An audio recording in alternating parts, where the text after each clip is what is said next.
Okay, welcome to the Arlington School Committee meeting of Thursday, October 12th, 2017. We're going to begin with a moment of silence for Deputy Fire Chief Stephen Porciello, his father of our school resource officer, passed away, and we're also going to take a moment of silence to remember the victims of the tragedy in Las Vegas.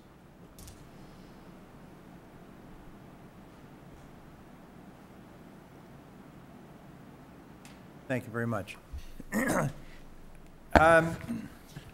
Before we get into public participation, I want to acknowledge two people that are here. Liz Higgins, a first grade teacher at the Bishop School, the vice president of the Arlington Education Association.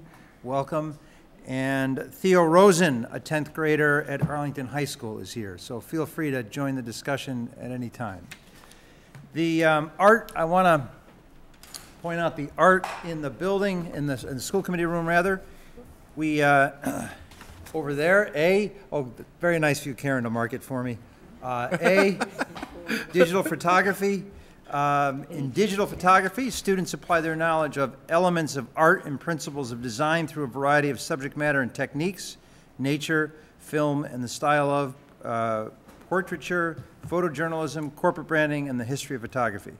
Using scanned film, digital imaging, and Adobe Creative Suite, students create a portfolio of work as part of their application to college and learn about careers in commercial and fine art photography. So when you get a chance, take a look at that. It looks great. B, right over there. That's abstract expressionist paintings. And this is from Arlington High School course Painting 1. Students study the abstract expressionist movement and practice gestural mark making and action paintings. They move their whole body with their brush, not just their hand, to create a large-scale works on loose canvas that recorded movement and expression through layers of color. So that's Arlington High School Painting 1. Over here, where's C? Yeah, right over here is contour wire drawing. That's Arlington High School Course Art 1. Students practice continuous contour drawing and blind contour drawing without lifting up their pens. Each drawing consists of one continuous line. Students look carefully at their subjects and create expressive drawings from observation, nature, and self-portraits. Inspired by the wire sculptures of Alexander Calder, students recreated their contour paintings using one line of wire. That is pretty cool. D, we have silhouettes and symbols. Oh, is that the same thing, Karen, right there, the silhouettes and symbols? I know it's okay. I think that's, yeah, so on the right side, yeah, so that also includes silhouettes and symbols. That's a sort of self-portrait, and that's from the Arlington High School course Art 2. So we got more student art right over here, okay, from the high school. Then D, that's surreal ink paintings, and that's from Arlington High School's Painting 1 class. Embracing the abstract and surrealistic methods of Andre Breton and Salvador Dali, students created ink stains and practiced looking into them to discover new forms. This helps to defeat the fear of working on a blank surface if there are already some abstract forms filling up the page. And on the same display board, there's observational ink drawings from Arlington High School course Art 1. Students in Art 1 took close notice of the intricacies and forms of plants in our own courtyard garden, taking care to notice line, texture, and value.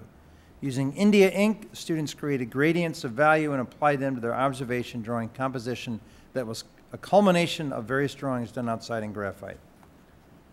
Then E, right behind you, are ink and stick drawings. That's the Arlington High School course Portfolio Prep. With this project, students learn that drawing can be about letting go of preconceived ideas and cliche habits. This is a good lesson for everybody here, especially guys my age.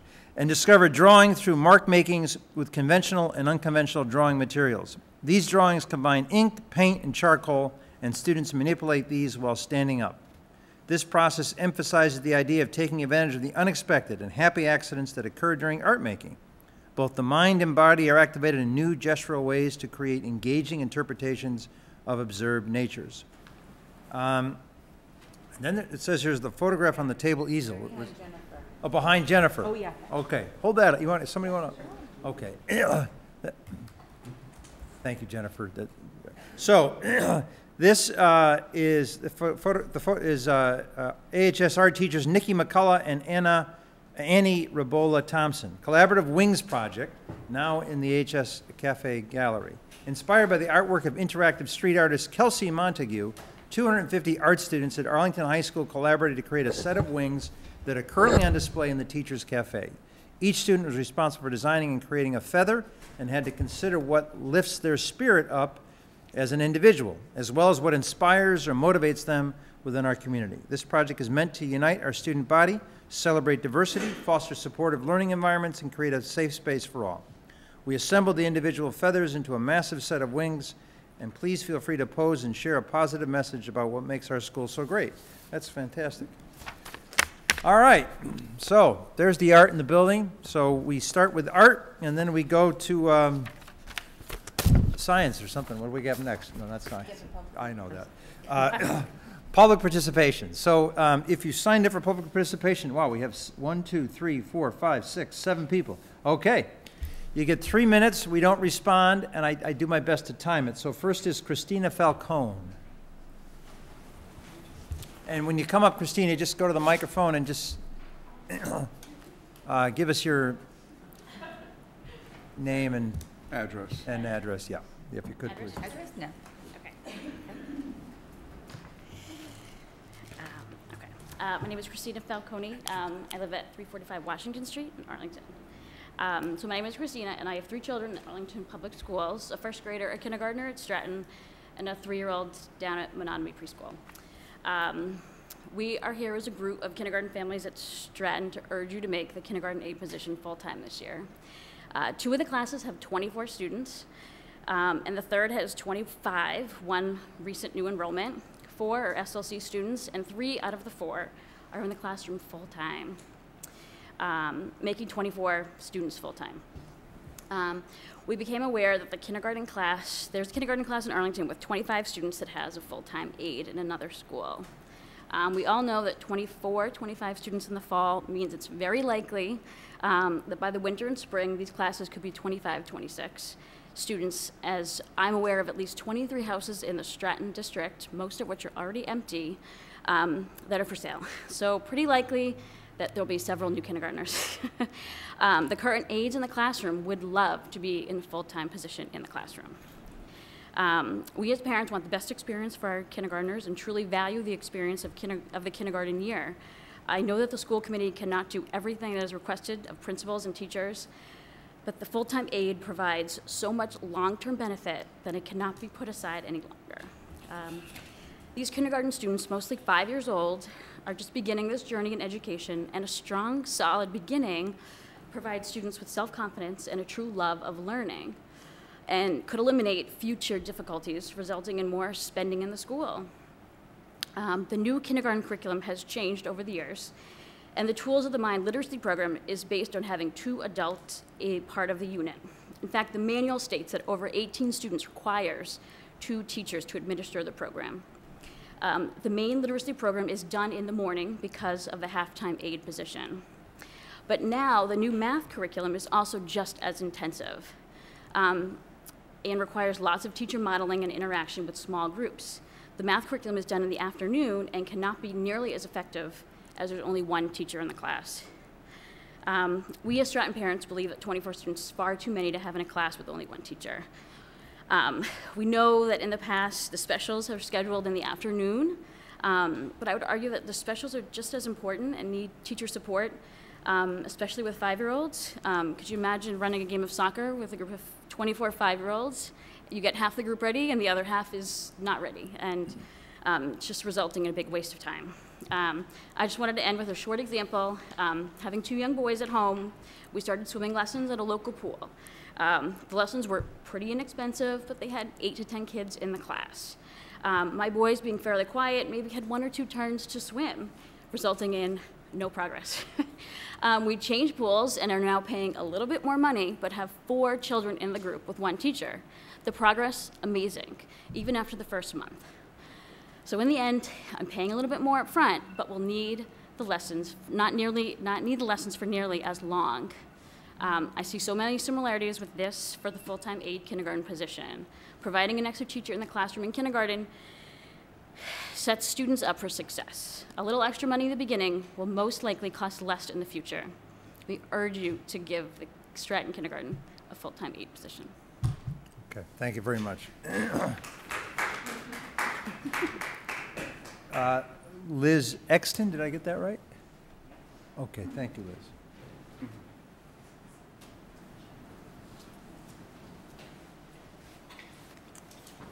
My name is Liz Exton.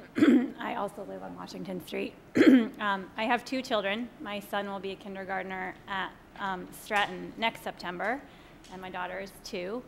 I'm here tonight to speak in support of full-time TAs in all of Arlington's kindergartens.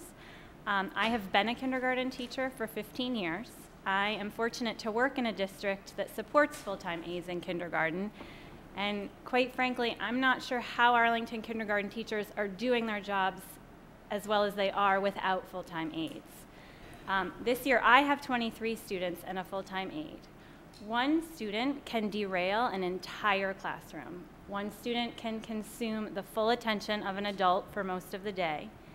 These are students who come into the classroom without any prior documentation, no red flags. I have 2 students this year like that. And every day I go home feeling like I have let so many of my students down because even with an aide, I cannot support every student every day. This is not the type of beginning school experience I want for my students, and it's not the type of experience I want for my children. Before even considering the importance of a second adult in supporting children's learning, we need to consider the issues of safety. What happens when a student bolts from the classroom or refuses to come in from the playground? What happens during a special when a student needs to use the bathroom or has a toileting accident? And how is a specialist who sees a class for 40 minutes once or twice a week supposed to manage a class of 25 kindergartners by themselves when a seasoned kindergarten teacher struggles to meet the needs of all of her students? With an increase in academic demands, state and district initiatives, the need for documentation, the job is becoming nearly impossible for one teacher to do alone with 25 students. As I understand it, in Arlington, the Tools of the Mind curriculum requires significant teacher support and modeling and a second adult. Assessments in kindergarten are administered one-on-one. What are the rest of the children doing while teachers are administering assessments? I know that this is about money. I know that the kindergarten grant was rescinded by Governor Baker last July. I know that this is about what principals say they need for their schools, and you as a committee have to make decisions about the money. I've heard a number of you say that you support full-time kindergarten TAs, but there isn't funding. The truth of the matter, from the way I see it, is that there is funding, but funding for kindergarten TAs has not been a priority for you. There's a $66 million budget in Arlington, and at the last meeting, I believe Superintendent Bodie said that full-time TAs would cost $200,000 district-wide. That's 0.3% of a $66 million budget. And so I think that it's time for the school committee to do what's right for early childhood education in Arlington and for all of the kindergartners in Arlington and make funding full-time TAs in kindergarten classrooms a priority. Thank you. Okay, thank you, Liz. Kate Leary.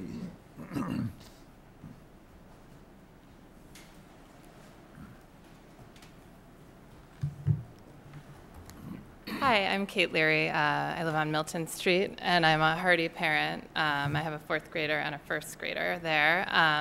You've all received a presentation from me that was put together by a couple of Hardy parents who are just concerned about the playground situation and whether it's being adequately addressed with the plan that we have now.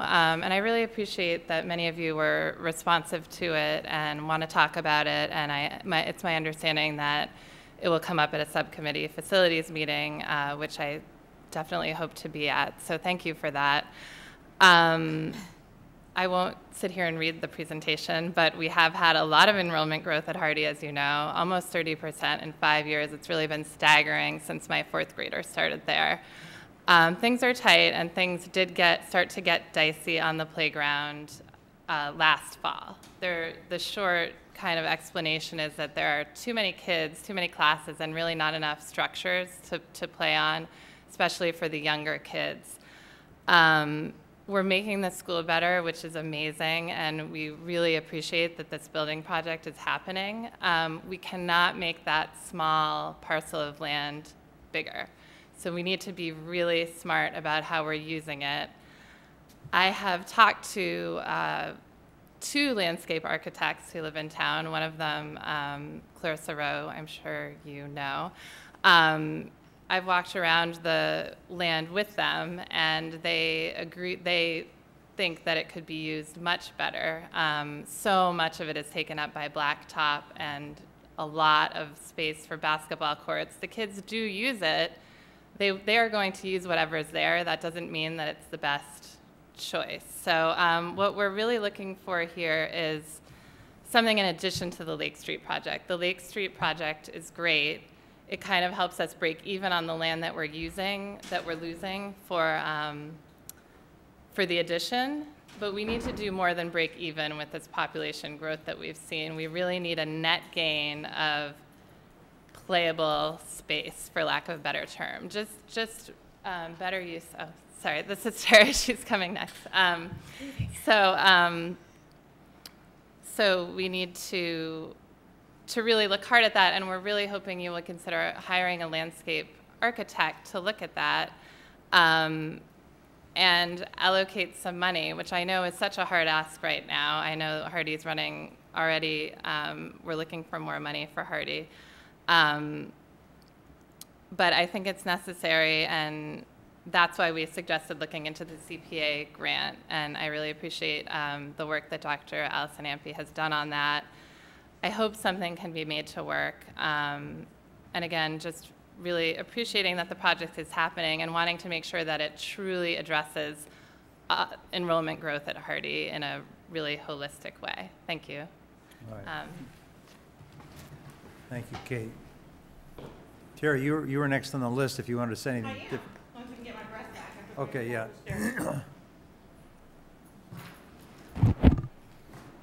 Good evening. My name is Terry Holt. I am the PTO president at Hardy. Oh, what is the length of time I have? 3 minutes. 3 minutes. Yeah. Oh. Yeah. Okay. Our kids spend 185 days out of the year in our schools. Before school play, recess physical education, and after school play is an incredibly important part of their development. And as of last year, with our growing enrollment, our existing playground at Hardy became inadequate for the number of kids we need to accommodate. Now, we Hardy parents understand there's a finite parcel of land that we are situated on. We don't have the abutting fields and playground areas that other Arlington elementary schools have. Our principals and teachers are incredibly resourceful and creative, and they found ways to use the Lake Street side as a stopgap measure to address the fact that our existing playground can't accommodate all our younger students right now. And that's prior to our expansion. We all look forward to utilizing the Lake Street side even better with the funds allocated for this purpose, which we are all incredibly grateful for. But construction will eventually remove the play structure for younger kids from the Chandler Street side and install a lovely new structure on the Lake Street side. But this doesn't fix the main challenge, which is that there's no net gain of space. And there is a substantial shift in enrollment, which is forecast to continue increasing. Whew. Our Hardy Playground is used by not just our school families, but by families up and down Lake Street. Our kids play in school playgrounds because they're located in convenient spots. But the play space itself is inefficient and doesn't take into account the myriad of ways that children play. Most of our play yard is blacktop, if you've seen the pictures, with no shade. Basketball courts, we have 1 full one and 2 half courts, are used by a small fraction of our students. And of those students, almost none of them are girls. Our parents are out on the playground to drop off and pick up and at our events, and they too are noting the overcrowded structures and the sad state of the wood chips and the broken equipment. And they are concerned that Hardy will be losing a number of trees and a significant chunk of that playground to new construction. And They're surprised that the construction plans don't include enhancing or improving the already inadequate and shrinking playground on the Chandler side. So we in PTO want to enlist their help and raise some funds toward that improvement to show them and our children that we can affect change and to show our town that we as a community care and are invested. So these are our concerns, and here's our plea. We're heading into construction phase, which is needed drastically to accommodate our growing numbers. And we are asking for consideration for the funds to do right by Hardy kids and invest in our play space. And as PTO president, I stand for these wonderful parents who are present, who are actively advocating for our school and who have been present and have spoken up for us. And I speak for the other hundreds of concerned parents at Hardy and for our excellent leaders, our teachers, our principal, who wants to leave a legacy at Hardy and wants to leave behind a Hardy that has space for all of our students and accounts for the ways that kids play and allows them to thrive and grow. Thank you so much for your attention. Thank you. Okay, thank you, Terry. Dan Bouchard?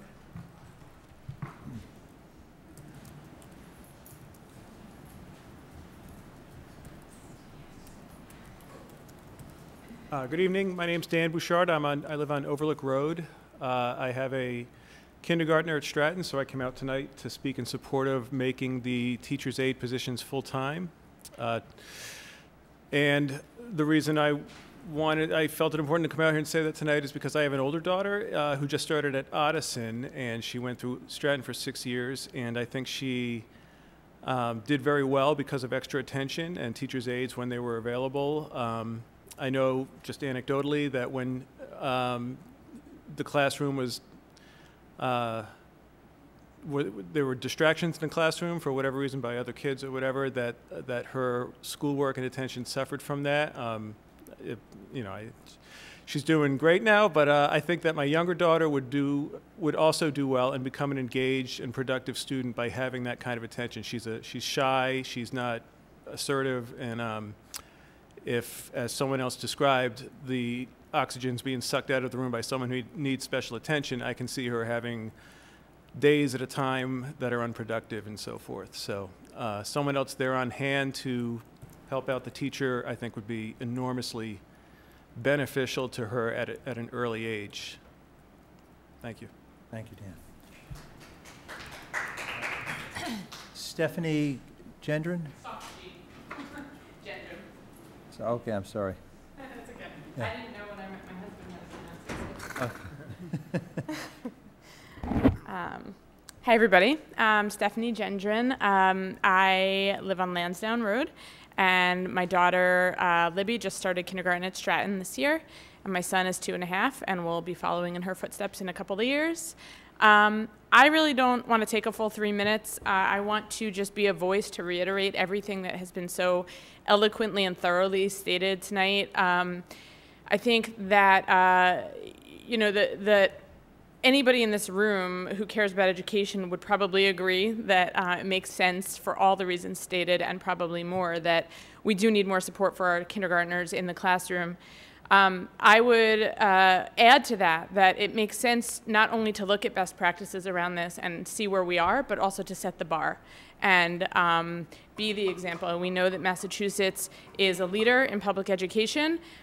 We know that Arlington has a really good school system and reputation, and it's up to us to continue to put that forward. And I think that, as stated earlier, making changes like this at the lower grades has a trickle-down effect as kids move up in their school years. It sets them up for more success, which in turn improves our outcomes as a district.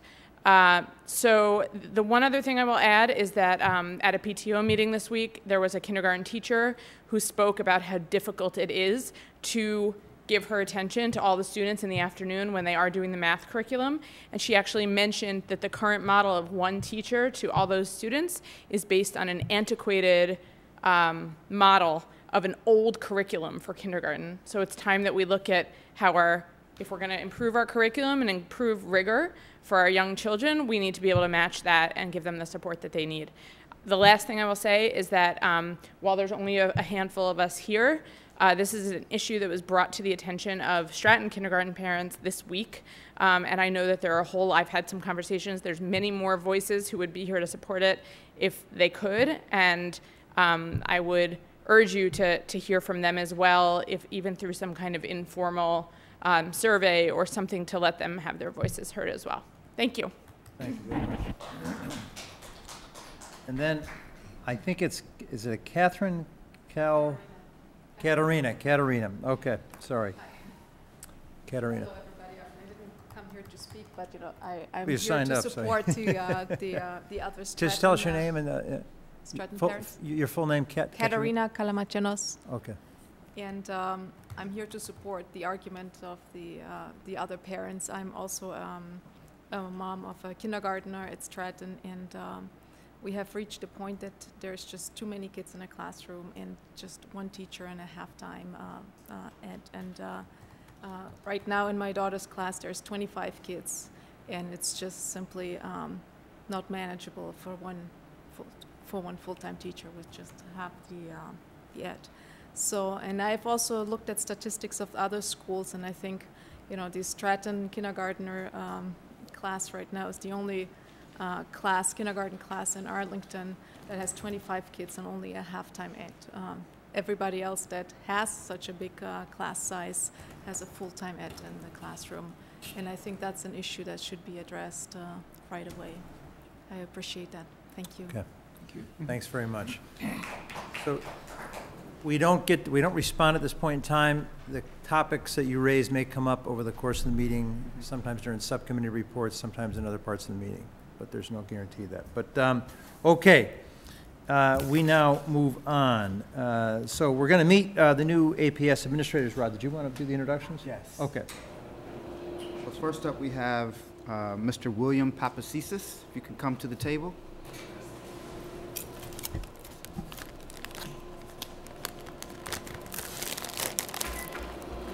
Now we'll use his informal name, if that's okay. Bill is actually in a brand new position this year as Director of Performing Arts. And I'm just going to give a couple of highlights that kind of explain his background. So he has over 35 years of experience as a music educator, a choral director, and arts administrator. He has been recognized as a leader in arts education throughout Massachusetts. And he also served on DESE's first Massachusetts Arts Curriculum Framework Writing Committee. And he frequently serves as a guest conductor, clinician, adjudicator at regional and state music festivals. So at this point, I'm going to let Bill talk about his experience so far here in Arlington, and if he wants to add anything also to his background.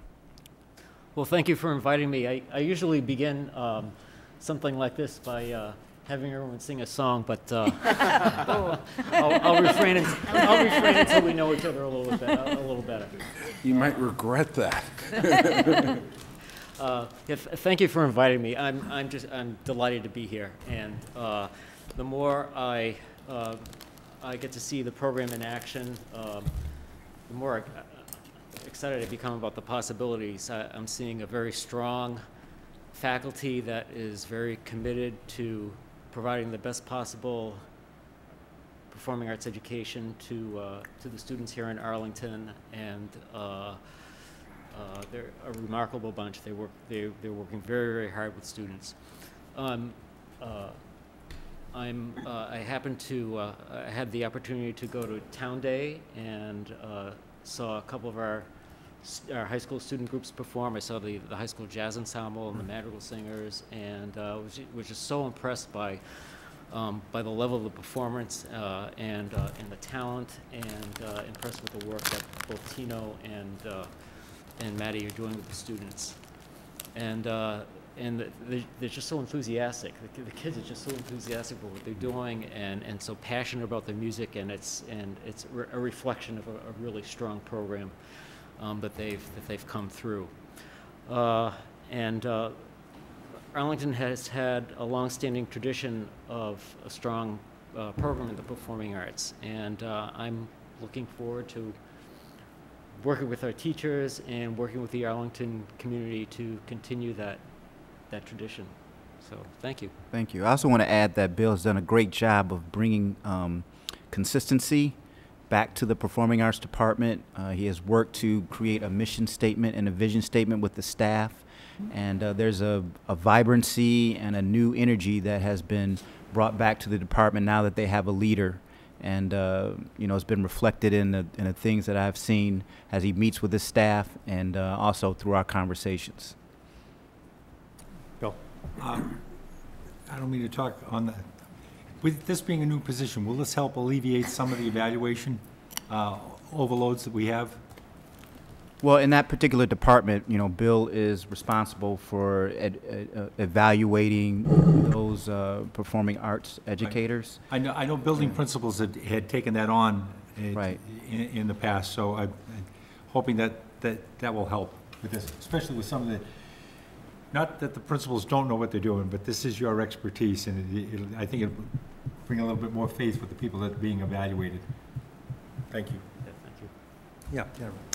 So I know that talking to people in the community, there is great hunger for this position. There has been great hunger the last few years, and that people are really excited that you're on board. So I'm really excited as well. Thank you. A couple of things I've actually heard recently about performing arts. I've heard people in the community who were frustrated that they didn't know what was going on because there wasn't like one website to go to look at. So I'd love to see that. And I've actually heard a couple parents wanting to donate money and not sure where to do it. Oh. So that might also be something that would be, you know, a nice thing to sort of make more formal, I guess. That's one of the things that I noticed as I was doing some research on Arlington was just online communication with the website, and that's one area that we'll be looking to develop. Great, good, thanks. Paul. So you're a musician by background? I am choral conductor. That's my area of expertise. So, you know, we have such a tradition of great music programs, performing arts, theater. I'm glad you're here because the weakest point of our program is the facility we use. I'm sure you've seen our stage. We hope that you can play a part in our thinking about the new Arlington High School and what sort of facilities would be worthy of the students who perform here. It's an exciting venture, and I've had the opportunity to when I was in Westboro to work with the architects in designing a new facility, a new arts facility there too, and there are just lots of possibilities, and it is exciting. Excellent, thank you. Any other questions? Welcome. We're excited. To everyone, this was a position. This is a new position, and we had some discussions last year about adding it, and we decided to add it. So we're very glad you're here. Welcome aboard. Well, thank you. Thank you very much. I'm glad Look to be forward to here. more great performances from our Yeah. kids. Yeah. Thanks. Thank you. Yeah. And if you want to have us sing, we can do that. Next meeting. Yeah. I can. I think you need some rehearsal time and You'll end training. up getting the whole board recalled. Yeah, I know. It'll be a recall. And then go ahead.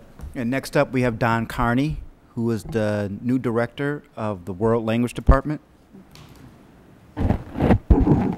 We're very fortunate to have many new administrators that have a vast amount of experience. So Don has 25 years of experience as a world language educator and was most recently the K-8 curriculum coordinator of world language in the public schools of Brookline, where she led the development and implementation of an elementary world language in grades K through 6. Prior to that, Dawn taught French in private and public schools in Massachusetts, including a role as grade 2 French immersion coordinator in Milton, and as a middle school level teacher in Wellesley and Lincoln Public Schools. So welcome, Dawn. Again, if you could just give us a few words about your experience so far here in Arlington and maybe a couple of key things that you're working on. Sure. I'm also very happy to be in Arlington and to be here this evening. Like Bill, what immediately becomes clear in the schools is the teacher passion about their work and their commitment to doing the very best that they can for students. That was one of the things that drew me here and that I heard the former director speak about, and when I met with Kathy and the interview committee in the spring, that was something that I think people are really, really passionate about, and it's nice to see to be able to see it in action once school got started. The department, as you might know, has, the previous director, I think, was the first director in some time, and spent a lot of time and effort and really good work bringing the standards to life in the department. I think that, unfortunately, world language in our field, we came late to the standards, and our field has been working very, very hard and very diligently, and Arlington is right on track with that movement sort of at the national level of creating a deep understanding of what oral proficiency means and what full proficiency in another language is. And the last piece of work that was started was shifting to a more thematic-based curriculum. And one other thing that you might have heard about is a real emphasis on teachers using the target language for instruction and building capacity in students from the very beginning in their first level class to be able to speak in the target language. And of course, to be able to function with a class being taught primarily in the target language. And that's just the work that we're continuing. That work takes a good amount of time. That's the work, it's the exact same work that I engaged in Brookline. There hadn't been an elementary coordinator, so here it's nice to pick up something that's already been started. And that's, for me, it's definitely the work that I'm passionate about, but it's something that's really fun, working with teachers and being present in this building and in the Ottoson is something that just, it's bringing me a lot of pleasure. I was missing being closer to students and to teachers, and so that's really been a big treat. And I will say, in our conversation, Dawn really lights up when she talks about getting into classrooms and observing instruction. So it's a treat to have her here, and I'm glad to be starting along with her. I look forward to a lot of great things in our world language department with Dawn's leadership. Questions for Dawn? Yep. So where do you see world language going in 5 years in Arlington? So, like, what would be the? I think we have a robust program. We have a strong program. I know that we start in 6th grade. We know an earlier start is better. There's some startup time to developing that comfort and just receptive proficiency in a language. I think that the infrastructure is set, which is really exciting. So what I think in 5 years is we would have a department where there really is a deep understanding of how proficiency gets played out at every level and every lesson. And that would be deeply understood by the community and by students. And so that work has started, and students are hearing about proficiency and trying to sort out for themselves. But I think it really takes a whole cycle of kids coming through from grade 6 through grade 12. And as I said, that work has started, but when students understand it, then families understand it, I think from their students, and then, just more and more communication. I think there's never too much communication. I agree. Thanks. Len, you? Yes. So speaking of the sixth grade, obviously the Gibbs is going to be opening, and there's a lot, sort of the language piece is a big part of the puzzle. Have you been involved with the planning, and is there any progress on what's going to happen there? I mean, I think currently the 6th grade program, frankly, is a little bit of a waste of a time, because some kids sign up for a language, they don't get put in their preferred language, they go every other day, they switch language in 7th grade. So is there any strategic thought about restructuring that? I know there's some problem with, there might be some issues with offering all 4 languages at that school because of teachers traveling back and forth. Has that puzzle, it's still a big puzzle, or are you making progress? It's a great big puzzle. Rod and I were just talking about it this afternoon. So you very quickly named so many issues that are happening there. It is definitely an ongoing process. I started, as soon as I was here in August, I met with Kristen DeFrancesco and Eileen Woods to just have an understanding of where were their thoughts, where they had come from in the in what we hope for Gibbs in grade 6. Of course, I spoke with Dr. Bodie about that in both my final interview and just meetings with her during the summer. So what I can say is that it's definitely it's a work in progress. I'd like to address 2 points that you talked about. One is the sense of like a 6th grade being a waste of time. And we do know that the earlier one starts a language, the more proficient one can become. And so we have something that just needs a slight adjustment, which is 3 days a week is not 5 days a week, but I actually just, again, came from, we had a very similar, I've worked with this situation where we had 6th grade 3 times a week, and I believe that there is good, strong, robust, developmentally appropriate curriculum that sets students up for success. What I don't think we should have happen is students change language after grade 6 to grade 7, and I appreciate that that was set up in a time for a specific reason, and I think that we're ready to make that switch. If we can have all of our languages in grade 7 and grade 6. If we don't have them in grade 6, then I don't see how we can do that.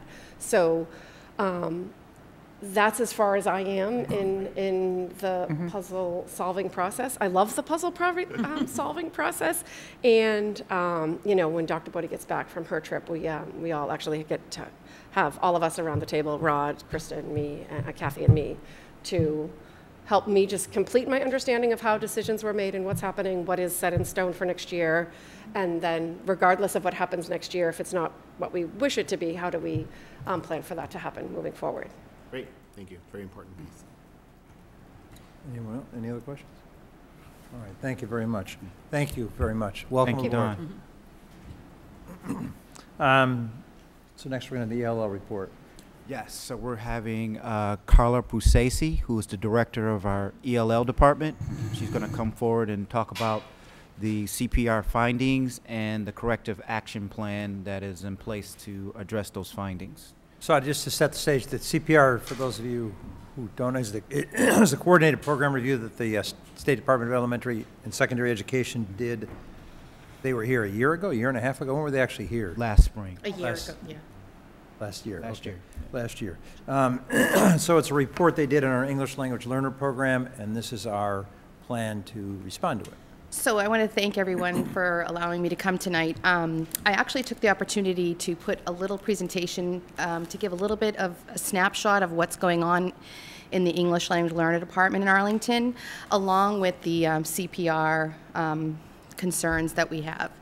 So I haven't been here in a while, so I took the opportunity to take my 20 minutes to share with all of you, because I think you'd be really proud of what's going on in the district. So currently, I've been the director of ELL. This is starting my 6th year. I've seen a consistent growth in Arlington. When I started back 6 years ago, we were only at like 200 ELL students.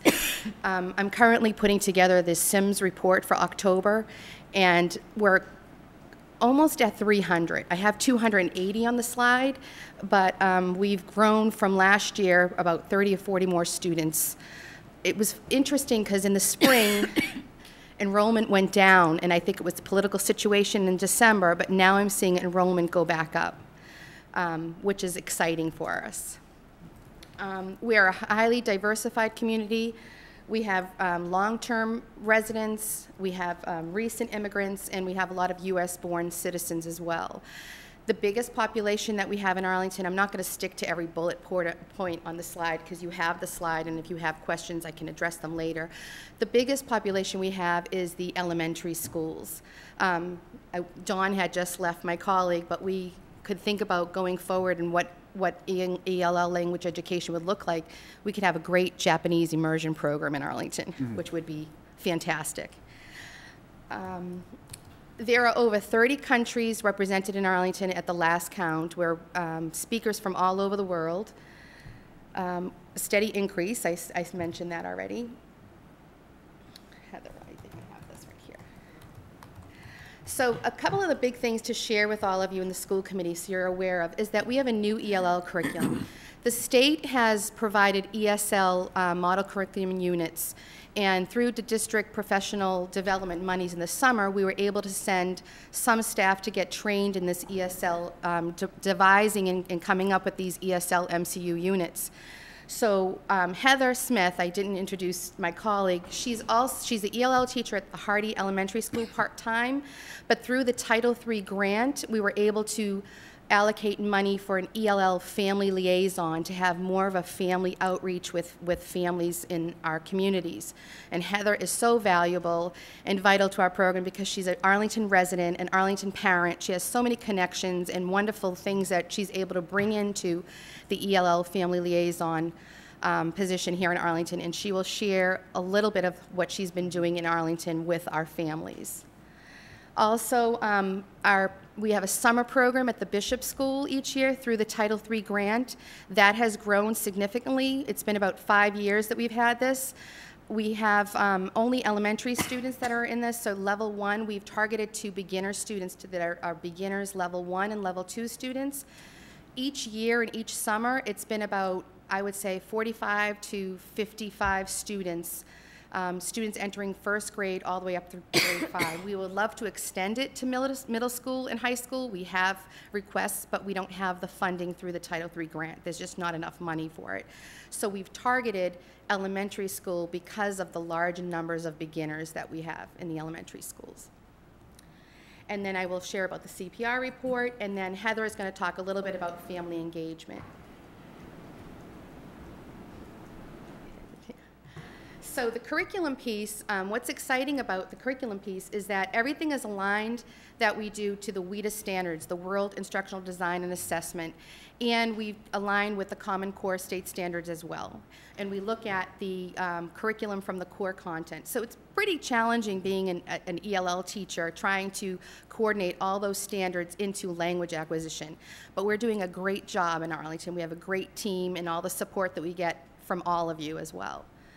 And we were able to design model curriculum units, and Heather's going to share more, and she actually has sample work from students. I think that's more what you want to see, is what the students are actually doing in ELL. And for those of you that are not aware what type of program model we have currently in Arlington, at the elementary level we have a combined model of push into the classroom and pulling out. Most of the pull-out services that are happening at the elementary are mostly to target the beginners, to give them more access and more time with language acquisition. The push-in support that we're doing is mostly for the advanced learners, where we take them in a group within a classroom and provide support with whatever core content they're working on in the language piece. At the secondary level, ELL at Ottoson Middle School and at the Arlington High School, students, if they're level 1 and level 2, will go to the ELL class for their English language arts period. And then if they're advanced students, they also take ELL and ELA block together. One other thing that I wanted to share with the committee is that we have our Access state mandated testing every January and February. Last year, we were able to pilot the online Access 2.0 at the Ottoson Middle School, and districts have to go online testing by 2019. DESE has mentioned it, and we're actually going to be piloting this year again the Ottoson Middle School and Arlington High School, so to bring in one more school. I think we're going to try Bishop 1 grade level, but we're not sure as of yet, because we're trying to figure out all the technology pieces to that. Also, there's a new screener for English language learners that's online only. So we're working on that and working with Rod and David Good. That is mandated by the state that we have to all go online for our proficiency. So when a student comes in, they're identified and it has to be online, the test. Okay? And I just put a little snippet of achievement. I'm so proud of Arlington and what we've achieved. We have 20% numbers are level 1s and 2. Our bulk of our numbers are at levels 3 and 4. So the intermediate students are our largest group. And then I just put that, you know, statistics from the DART detail in ELL, we're above the state average. We're 72% above, whereas the state is 62%. And I wanted to make a pie chart, but last minute, but I just provided some numbers on CPIs for ELA, math, and science. And I'm working on, with Rod's office, in analyzing where the students that need support, where they're falling short in MCAS. And we're targeting those students instructionally. I just wanted to share a little bit about the summer program. We're really proud of this. Some of the things that we've done through the grant is that we plan the teachers, and actually Elizabeth Higgins is here. She's one of our teachers. So excited that she's a summer teacher. Wasn't even planted here. See, yeah. So at the Bishop School, we have teachers that work with our beginner students, and it's all done thematically. And every year that the team of CEL teachers will get together and plan on what core curriculum they want to teach for the theme for the year, for the summer, and then they work on language development with the students. It seems to be every year that everybody's focusing on a science-related theme. A lot of times that, I think the reason why is that sometimes science falls short in the elementary class with hours-wise, and a lot of it allows to have a lot of hands-on with the students, and we've seen tremendous growth. I could share data from summer program from the beginning of the month to like the 5 weeks in, what happens with the students. And we also have field trips with the money from the Title III grant. We have curious creatures that come in, work with the students. We had mad scientists come in. I did put a little YouTube snippet for all of you if you'd like to see what they did with robotics. We had Tufts University come in and work with our ELL beginner students in a robotics program. I think it was 2 summers ago. So it's a great little video to see how beginner students are actually using all the academic language of science. Now, this is not the fun so stuff, but I was really excited and proud of our district in the coordinated program review.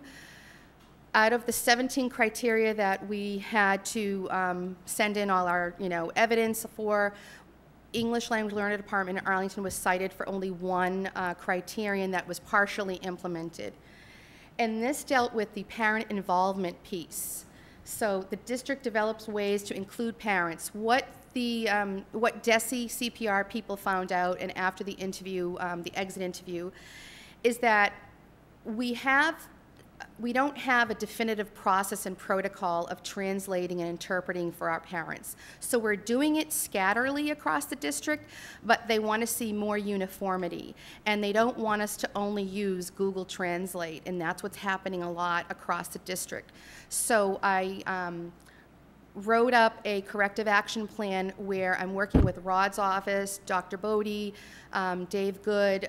We're trying to see what other software programs are out there that are not so costly in coming up with a process and a protocol for all schools for translations and having that on the website.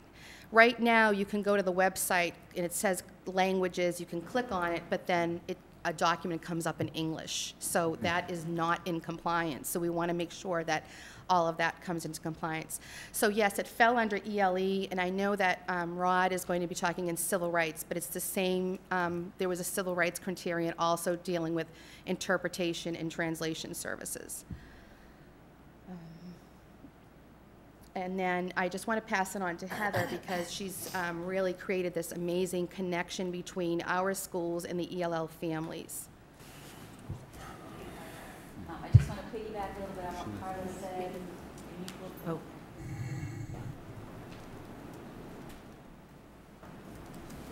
I just wanted to piggyback on what Carla said earlier about what a pleasure it is to be here to share some of the work we do with the ELL students in Arlington. The objective is very straightforward. The goal is to increase outreach to ELL families. And my sort of personal goal as a parent in Arlington, a resident in Arlington, is to bring the ELL families more into the fold. I think this is such an amazing community to live in, to go to school in, and sometimes due to that language barrier, families or the culture, they just aren't in the habit of either going into the schools and being part of their children's education.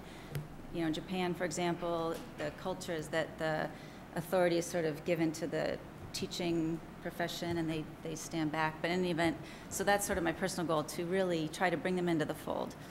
Some of the activities that we've done in the last few years include hosting district-wide ELL workshops where we invite ELL families here to the school committee room. We provide refreshments and have some time for social time so they can meet each other, provide some information about the program. The book rack, I just want to make a small pitch for the book rack. They've been donating free books, and that's one nice way to get people to come, and we offer free books at the events. We also conducted a parent survey a couple years ago, and just quickly, one of the main takeaways from that survey is that families want to meet other ELL families, and of course the one thing that we always hear from families is how they can help their students at home. So when we have events, we try to provide information on what you can do at home to help your students. As the family liaison, I'm available to help parents sign their kids up for any extracurricular programs. In some cases, it's helping them with financial aid. One of the things that Carla talked about that we're going to do more of is coordinate translation of school documents. We also need to have interpreters on occasion for families who don't speak English, for parent-teacher conferences and things like that.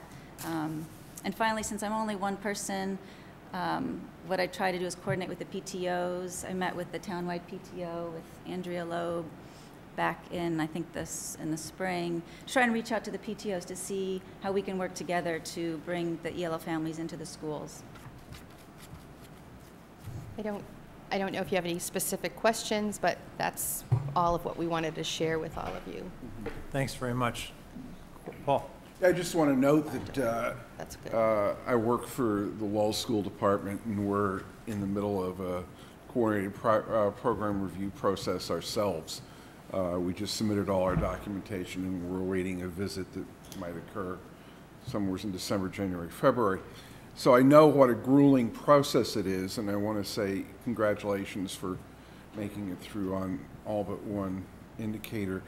I want to also commiserate with you in terms of the translations, because it's one of the biggest challenges we've had in Lowell, particularly in that we have several Asian languages which do not conform to a Western English alphabet in grammatical structure, so that auto-translators are getting very good at going from English to French to German to Italian, but still are way off in terms of doing Asian languages. For us, it's Khmer and Vietnamese are the two big ones for us, but here in Arlington, I know it's Chinese and Japanese.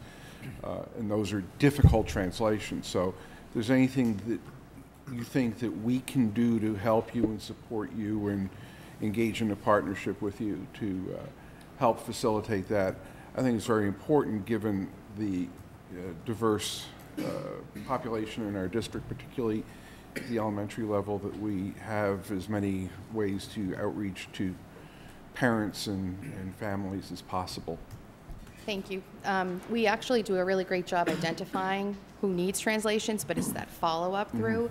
And then I also want to mention that it's not even just ELL families, just any families that come in.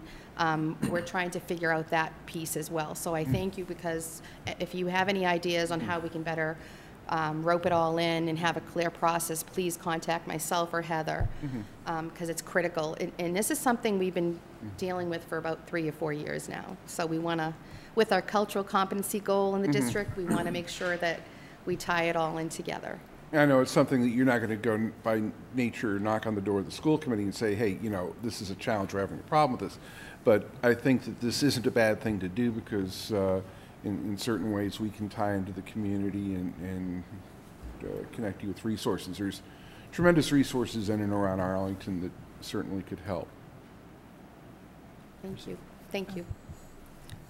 So I looked through your presentation before I came, and I noticed that we've got around 5%. One of your first slides showed that around 5% or so of students are ELL students of our whole district. I wonder, are there students who are not identified in that 5% who are also English language learners, but for whatever reason choose not to be identified? Because I've heard of people doing that in the past for various reasons. So we do have some families that opt out of direct support services. Currently in the district, I think we only have like 4 families that have opted out of services. But the active number is 5%, but we also have formally, English proficient, so the FEL students, even though they're not getting direct support, they are also language learners. How many of them are there? I don't have that number currently, but I could get it to you. Okay, great. Thank you. So we monitor all FEL students for 4 years now. The state has changed the guidelines from 2 years to over to 4 years. So I could definitely get that number of how many are FELs in the district. It's helpful for us just to know how many kids are being tracked. Of course. So thank you. So I know there's interest in Beacon Hill in giving districts more flexibility and how we implement ELL. And I was wondering what you think of that initiative, and also sort of where you see ELL going in 5 years. You know, so what direction do you So think I was we're going really in? excited about the look bill that got passed in the Senate and the House because it gives more flexibility to districts. Honestly, I haven't even thought of like what's going to mean for our district in Arlington. I'm starting to think about that currently, bringing it to the team. Even the team members in Arlington ELL still need to know about what's going on. So I'm excited about it because I will share with you, I was an SEI endorsement teacher for the state, for the retail initiative here in Arlington as well. And with the English-only SEI model, what I've seen is even though teachers have had that training, the SEI endorsement, they're still struggling with beginners. So that one course, one-off, it's not working everywhere. So I think that having the flexibility with how we are such highly diverse community, we can come up with the model as long as we're following the three-prong approach of the Castaneda approach that's recommended by the state, making sure that it's educationally sound, that we have professional development, and that it's based on research. I'm looking to see, and I would, anybody's input, and we have to have a parent input as well, is how we can design further that going with Arlington, changing, because the SEI model, statistically speaking, we have higher dropout rates in secondary schools. It's not working. If you've seen the literature, I can share whatever. I don't know if bilingual education is the answer either. I think maybe immersion program might be, but I'd have to do more investigating within the district, especially for the language groups that we have. I do know for numbers-wise, we have a large Chinese population of speakers and large Japanese population of speakers. So, can I have a follow-up? Yeah. Oh, so do we have an issue with dropouts at the high school level? And no, okay, I was just sharing that statewide. Yeah, I was just curious. Okay, yeah, but actually, it's not our ELLs are doing incredible Okay, good. across the district. Thanks. Can I have one more very quick question? I don't know if the language diversity is changing at this point. Are we getting a sizable shift in the languages that we're servicing? I haven't seen that. Okay. I don't know, Heather. It seems like it's a moving target. Right. Something. It seemed like there was an influx of Nepali speakers a couple years ago, and that kind of died down. And we had a large Haitian Creole, and I'm seeing that kind of go down as well. So, but the Japanese and Chinese have been stable. Pretty consistently are the 1-2, yeah. Yeah. Yeah. Could you just, I think you spoke about it a little bit, but just talk a little bit about the professional development you do for, that sure. all of our teachers take part in? Not you as a professional, but the rest of our teaching staff. How do you educate the rest of our teaching staff about how to? So I've been very fortunate that we have that PD day on November. We always have a PD day. So I always work with the Assistant Superintendent's Office to make sure that I'm providing some kind of PD for our teaching staff. So last year, I worked with physical education teachers in working with ELLs, and then also this year I'm planning to work with guidance teachers and guidance staff because of the fact that we all need 15 PDPs for the state in ELL. A lot of professionals weren't included in that SEI endorsement course. So we want to make sure that we're reaching all of our staff that work with ELL learners. So I have provided in-service workshops for staff, as well as being a trainer for the state. Arlington has sent me to the conferences in the state to get training to bring it back to the district. So we were a district cohort 2 district. We trained everybody. We did really, really well with the training of the SEI class. I do believe that further work needs to be done with coaching teachers and going into classrooms and watching strategies being implemented. That has to do with, further staffing as well. And Rob, you might know this, or you might know this, Rod. There was a requirement, I'm forgetting the name of the test that our teachers had to take for language. The retail? The retail. The SEI endorsement course. So are we compliant now? Is Yes. everyone's taken? Well, yeah, yeah, we're compliant. I mean, I think we are. I mean, we still have, there's a few teachers in the district who are core teachers who may have a preliminary teaching license who do not yet have the SEI endorsement, who will, if they have an ELL in their class, have a year to get that. And we are very close, I think, to full compliance. Okay. Good. That was, Just to follow up on that, is that a condition of employment going forward? If a person comes into the district, or are we going to continually have to update people? In other words, if someone comes from out of state for a position here, and we're interested in them, is this something, they're going to have the certification eventually? They will.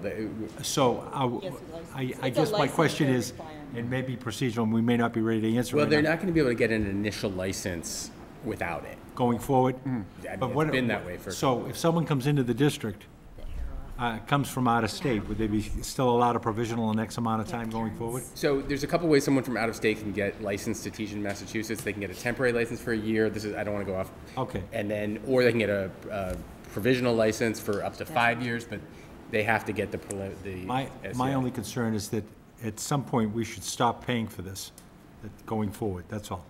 Well, just to add to We're not what paying Rob's for new point. teachers. Right. So I think the state has changed the guidelines have changed at the the state. guidelines of whether or not It's the no longer district is attached to gonna pay. licensure. Right. So it is an employability. They put it back on the districts on whether or not you want to hire someone that does not have that endorsement. But a lot of teacher preparation programs have now integrated that As part of their teacher training curriculum. So a lot of the new teachers that come in, and it depends on what teacher training program you're coming from, even if it's out of state. But a lot of programs now have that as part of their curriculum. So teachers come in already with the training. That's good. Okay. Thank you. And the recommendation, just, when we're looking for new people, I'm always saying, and Rob is always like, let's see if there's somebody that's SEI endorsed. That's one of the criteria that we're looking for. And one final point, I find it sort of relates more to my day job, but it's always interesting to me to see the high percentage, that there's a significant percentage of students in ELL programs who are born in the United States. That's correct. Yeah. In one district I work in as professional, it's about 50%. This is in Manchester, New Hampshire. That's so. correct, yeah. I was from a larger urban district. It was mostly U.S. born. Yeah, and that's always something that people just never realize. Our population in Arlington, on average, is highly educated, highly literate immigrant population. Most of them are international born, foreign born. It's different. Yeah, they tend to be grad students or high-tech folks. And I know that within the Japanese community, Arlington and Brookline are the two municipalities that are very highly prized as having supportive school systems that do very well for the children. And I think the fact that we have a steady population of second language learners is a testimony to what a good job you're doing, helping those students adjust to our school, making them feel welcome, and when they go back to Japan, they're spreading the word of what a great place this is. And that's thank for everybody here and everybody in the team in the whole of Arlington. And just a side note, I get tons of phone calls from Tokyo real estate. Well, where can I buy in Arlington? Good luck. I do. I get phone calls, literally because they're coming over and they're realtors, like looking for homes for families to come in because the word has been spread out. Yeah. Yes. Yeah. So, well, the ELL students bring a lot of great things to the district. So, thanks for all you're doing. Thank you very Appreciate it. much for all your support. Thank you. Thank you. Okay. I see there's other people here that are here they're supposed to be on a little bit earlier, but Rod is going to talk about the civil rights update from the CPR audit. Okay. No, you don't have to push it back. I'm going to get your presentation up.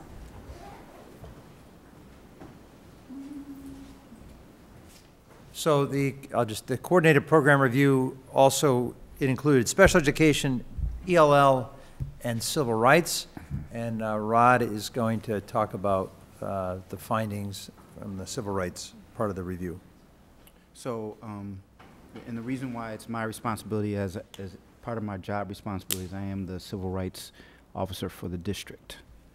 So the first few slides, the first 3 slides, I actually kind copy and pasted from Allison's presentation when she reported on special education. So thank you for your contribution, Allison. It's always good to.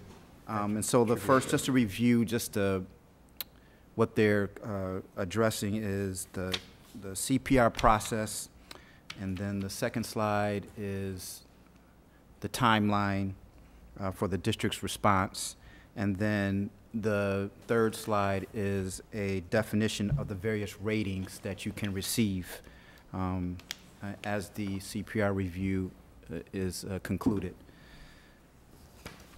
So what I'll do is I'll go to the next slide, which is we had 9 findings under civil rights, and this is an itemized list.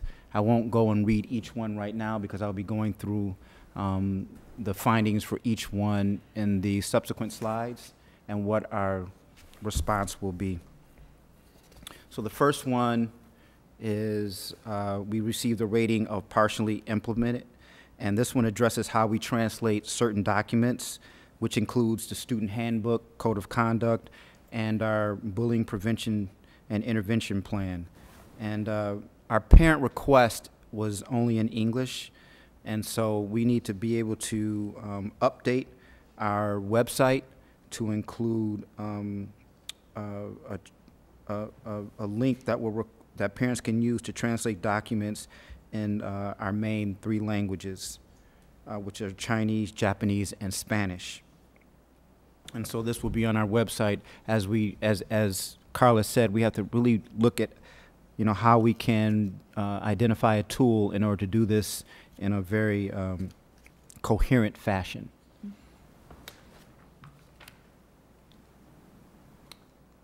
The next one refers to our non-discrimination policy, which affirms non-tolerance for harassment, and it was not addressed. A couple of protected classes were not addressed, and that related to sex or gender, and this was also included in our elementary code of conduct. So our corrective action plan will include the handbooks and associated codes of conduct will be updated to include the missing categories.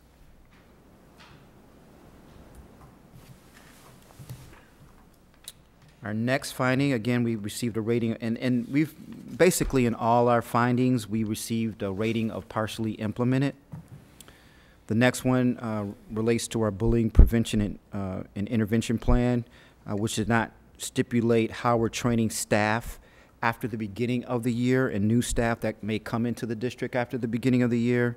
And also in our middle school handbook, it did not include staff as possible aggressors in its definition of bullying. So in order to meet the findings, our updated plan will include training for all new staff, for example, in the fall of 2017, which is now, and our middle school handbook will include an updated definition that will address staff or identify staff as possible aggressors.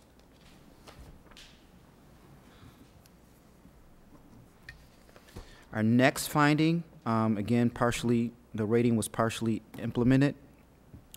The finding deals with our school-wide educational plan for those students who are suspended for more than 10 days. And we need to include that plan within the discipline policy. We need to also have a system for periodic review of discipline data by principals to determine the impact on selected student populations. So we have to make sure that that review is in place. Our corrective action plan includes updating the handbooks to include the school-wide education service plan.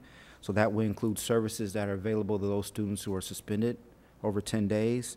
And it also will include a policy, how we're going to review discipline data to see that the impact of suspensions on certain groups of students.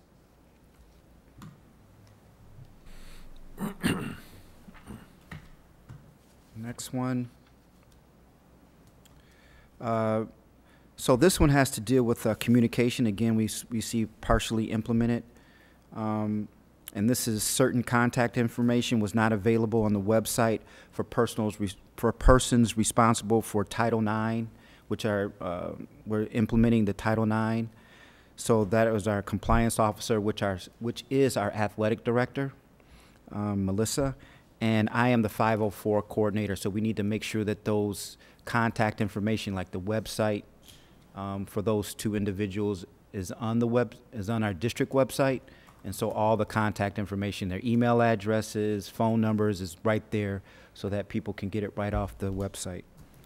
And so in order to do that, we have to just update and make sure that contact information is on the website.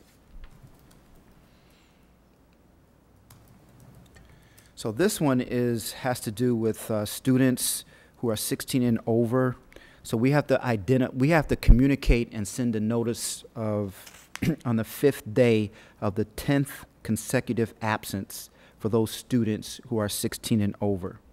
And it has to include dates and times for an exit interview, and that will allow us to inquire the reason why those students have left school. And then we also have to include if parents need an extension for that date and time for an interview. So we have to make sure that that's included in our student code of conduct.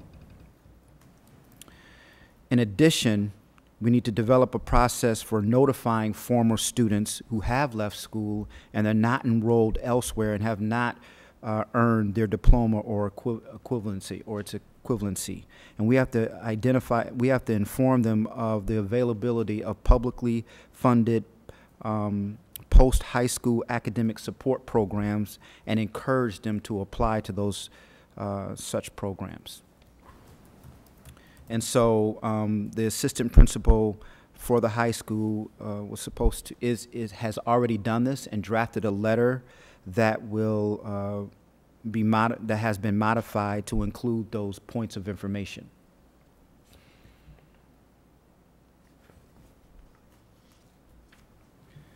The next one has to deal with our physical restraint prevention and behavior support plan. And it did not include de-escalation strategies and alternatives to restraint. Allison has done a great job of making sure that that is on our required training website for staff can access it and go through that training. And so those trainings have been updated and they've included the modifications. So we've actually already met the requirements for this particular finding. The next one has to do a review to deal with our review of documents and staff interviews, and indicated that the district does not ensure that individual teachers review all educational materials for simplistic and demeaning generalizations lacking intellectual merit on the basis of race, color, sex, gender, identity, religion, national origin, and sexual orientation, and that appropriate activities, discussions, and supplementary materials are used to provide balance and context for any such stereotype depicted in such materials. So we needed to go through our curriculum and the resources that we use to teach the curriculum and make sure we do this type of review. And so our corrective action plan is that I have to work with each one of the curriculum leaders and department directors to make sure that we have a plan for making sure that we're reviewing our curriculum resources to make sure that we're looking for stereotypes and anything that's offensive, that can be considered offensive to those protected classes that I just read about, that I just read.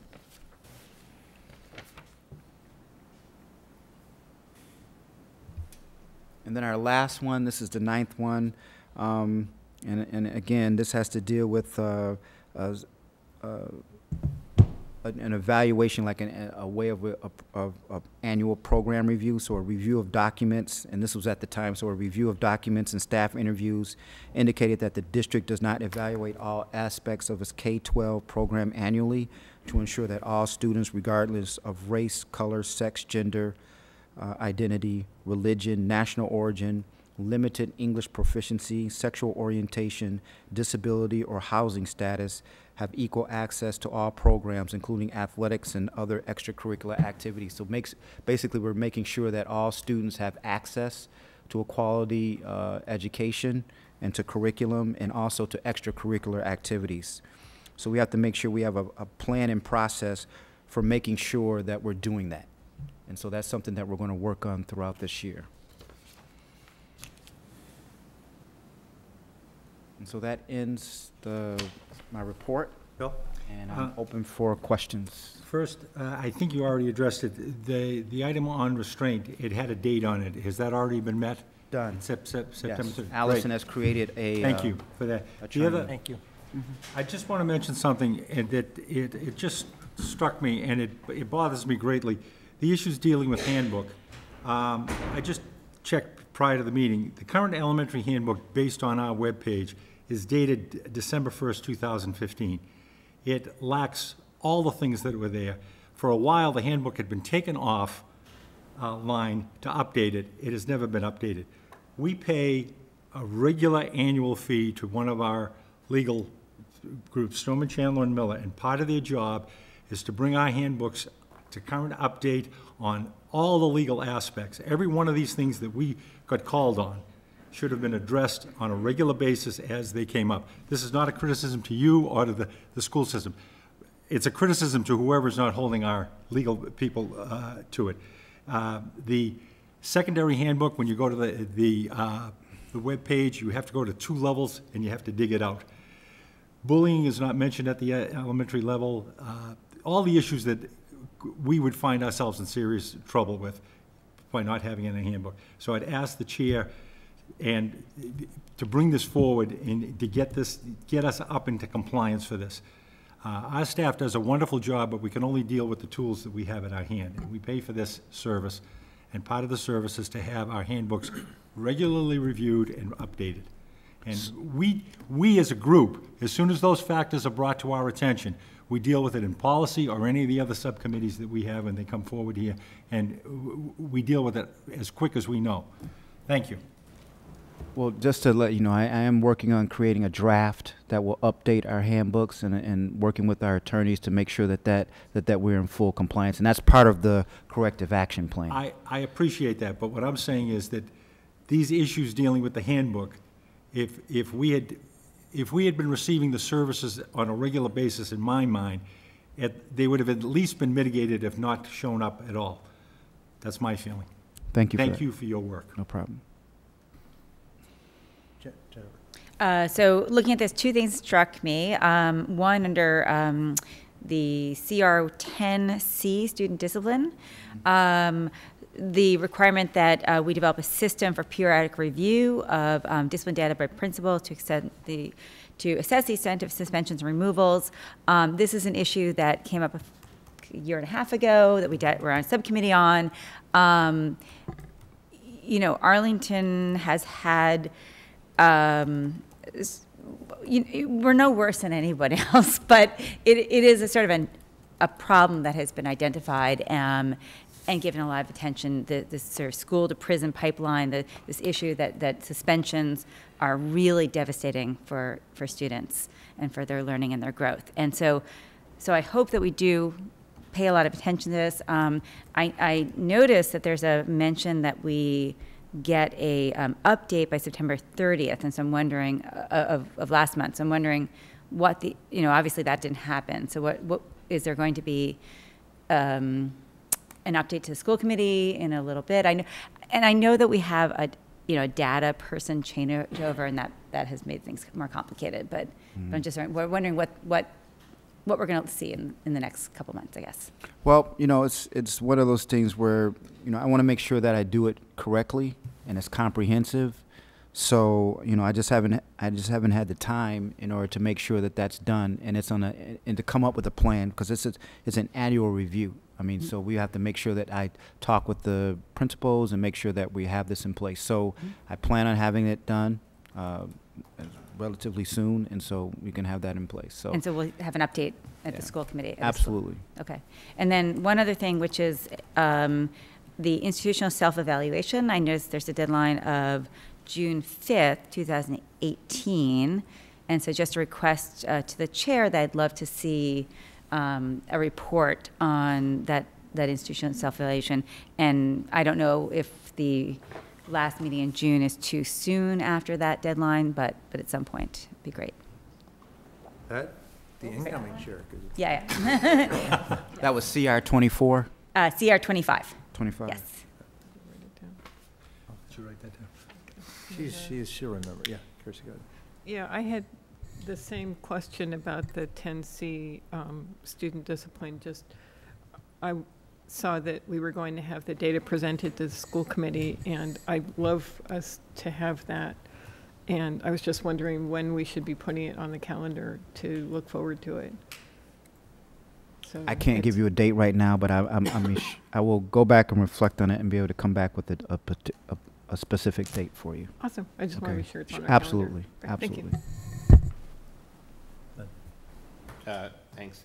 So I just want to sort of echo Mr. Hayner's comments. You weren't here when the handbook was last updated, but clearly a mistake was made.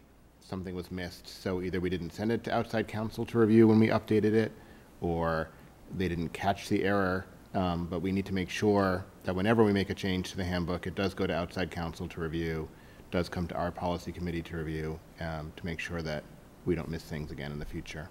Absolutely. So, you know, my comment is this, a lot of the report is about documentation, language in handbooks that not everyone reads. And I'm just wondering if, based on your experience here, does this reflect an attitude issue among staff at all, or is there? I mean, is there, or how would you characterize our staff's kind of reaction to this report and their concern about civil rights in the district? I think that right now, as cultural competency is one of the main initiatives for the district, I think this goes along with it. I can't comment on anything that's happened in the past here in Arlington. I know that when I go into classrooms, teachers are working very hard to meet the needs of all students. I mean, there's some technical aspects to this, and then you have to look at the quality of instruction and the way that we're addressing those students. And so I think that we do a very good job. It's on our radar. In fact, you know, I didn't know when was the appropriate time to do this, but invite all school committee members to our November 1st Professional Development Day. We have a speaker, Dr. Anthony Muhammad, who's coming in, and he's going to be talking about creating a mindset, looking at the barriers that may be in any district's way of trying to create an inclusive and equitable environment so all students can reach their potential, and it also how it impacts the achievement gap. So, you know, this is something that is on our forefront. In answering your question, you know, just in my short time being here, I see just a hard-working, dedicated staff that they want to do the right thing. And it's our job as leaders to provide that direction. And so that's something that I'm committed to doing, and something that we're going to do. We're going to correct all these technical errors, but I don't think, as Allison stated previously, that it has any type of impact, or it does not give any type of indication of quality of service. And I think that, you know, yes, we have to update the language, and that's something that we're going to do, and we have to just say this is something that has happened. We're going to do a better job going forward, and not really, you know, look at the things that were not done in the past, and just say we're going to keep moving forward. So yes, cultural competency is something that's on our radar, and as we go through the professional development on November 1st, Dr. Bodie is committed. We have actually partnered with Harvard in the RIDES program, and so we're doing active things right now so that to make sure that we're allowing all students equal access to success. Okay. Yeah. Do we have a time for that professional development? Yes. So he'll be here from 8:30 to 11:30. Thank you. All right, folks. Nothing else on this. Okay. Our next. Jen, I'm sorry, and Andrea Loeb, we're about 20 minutes behind schedule, but so now we're going to have a presentation on community education from Jen Rothenberg and Andrea Loeb. Welcome to the 6th floor.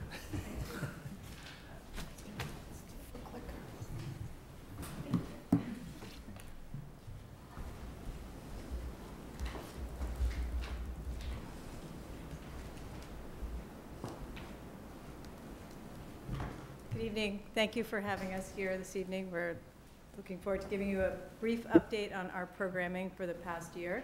I'm Jen Rothenberg. I'm the director of the program, and Andrea Loeb, who is our youth programs coordinator. We'll start. I don't know how to use this. There we go. Okay, so here's our team. We're a pretty small staff. I noticed Tracy, our registrar, is up there twice. She actually does the job of 2 people.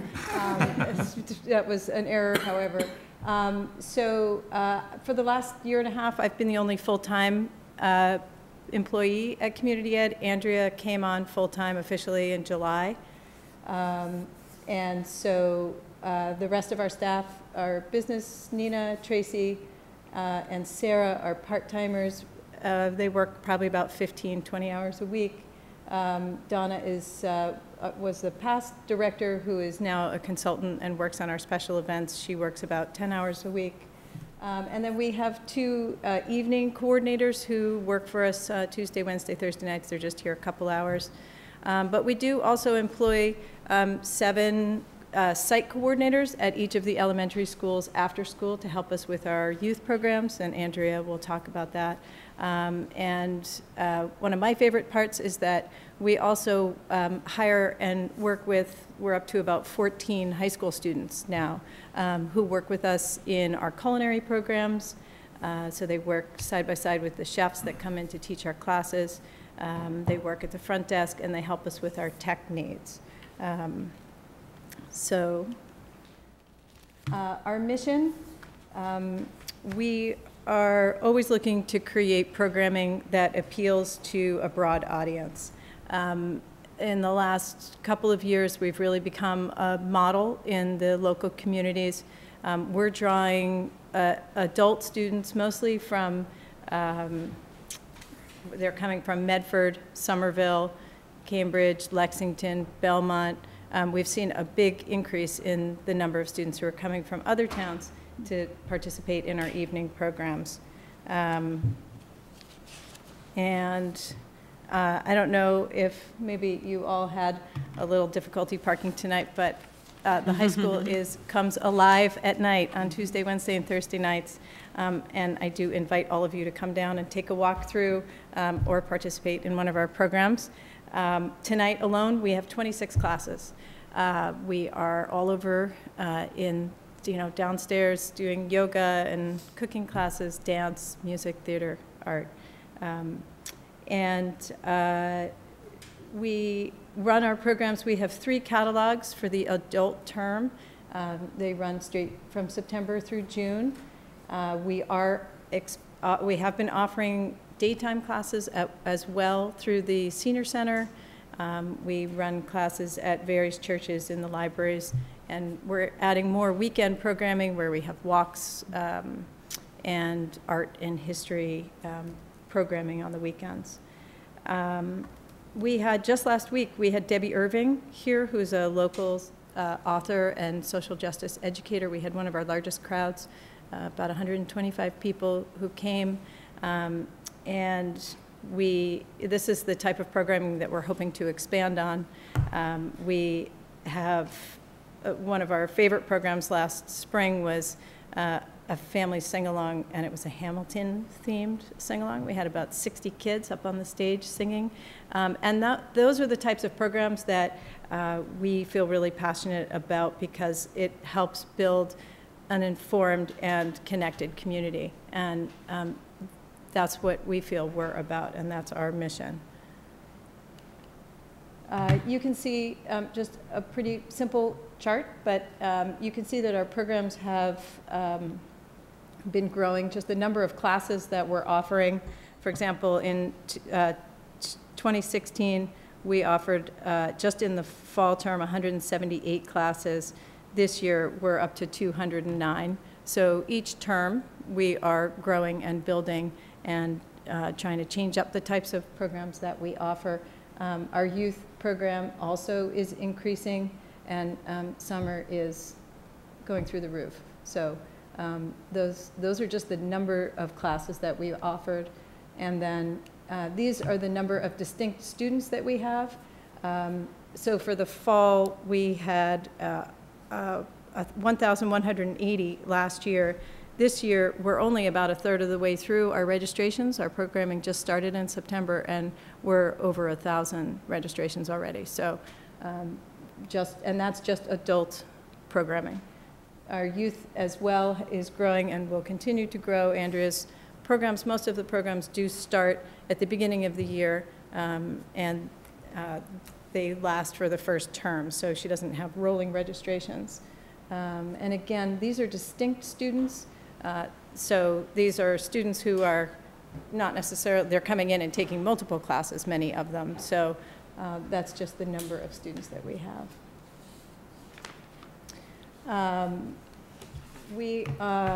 The high school programming has grown a lot as well. We offer a fantastic driver's education program. We use CS Driving School in Lexington, and we've gotten just rave reviews about them. We now offer 7 distinct opportunities for students to take those classes. We're also always looking for ideas, and I talk with Dr. Janger frequently about new programming that we might be able to do for him, and he last summer asked if we would consider offering HiSET testing or programming, which we did offer this fall. Unfortunately, it didn't run. We didn't have enough students, but we found an incredible teacher who's coming from Dorchester to teach for us. And we're hoping that, sometimes these programs take a little while, but we're hoping to be able to offer that on a regular basis. What program is this? HiSET, which is the equivalent to it's the sort of the new version of the GED. Okay. So that's something Dr. Janger felt that there's enough interest in Arlington that it would be nice to be able to offer to our families, and obviously there are people from other towns who will be looking for that type of HiSET prep as well. We do offer the traditional SAT and ACT prep. We have Arlington High School teachers who teach those classes, more specifically the SAT classes for us. We offer them 3 times a year, both in the afternoon and in the evening for kids who are unavailable after school. And I think that's about it for the high school programming. I'll turn it over to Andrea to talk about the youth programming. This one? Yes. All right. Okay, so again, I'm Andrea Loeb, and I do the youth programming. And the youth programming is year-round for grades kindergarten up through high school. Here we have the K-9 stuff. Kids Zone is the program we have after school at the elementary schools. They're enrichment classes, typically 1 hour right after school. This is growing like crazy. We are starting to see a lot of wait lists, and we're trying to keep up with demand. We have at least 1 class per day at each school, sometimes 2 or 3 a day. We have a mix of classes. We like to offer programming, yoga, dance, martial arts. There's a huge demand for wellness and programming in particular. The biggest, I think, challenge for us is space, of course. Nothing new there. I just want to say we do offer scholarship assistance to students who need it.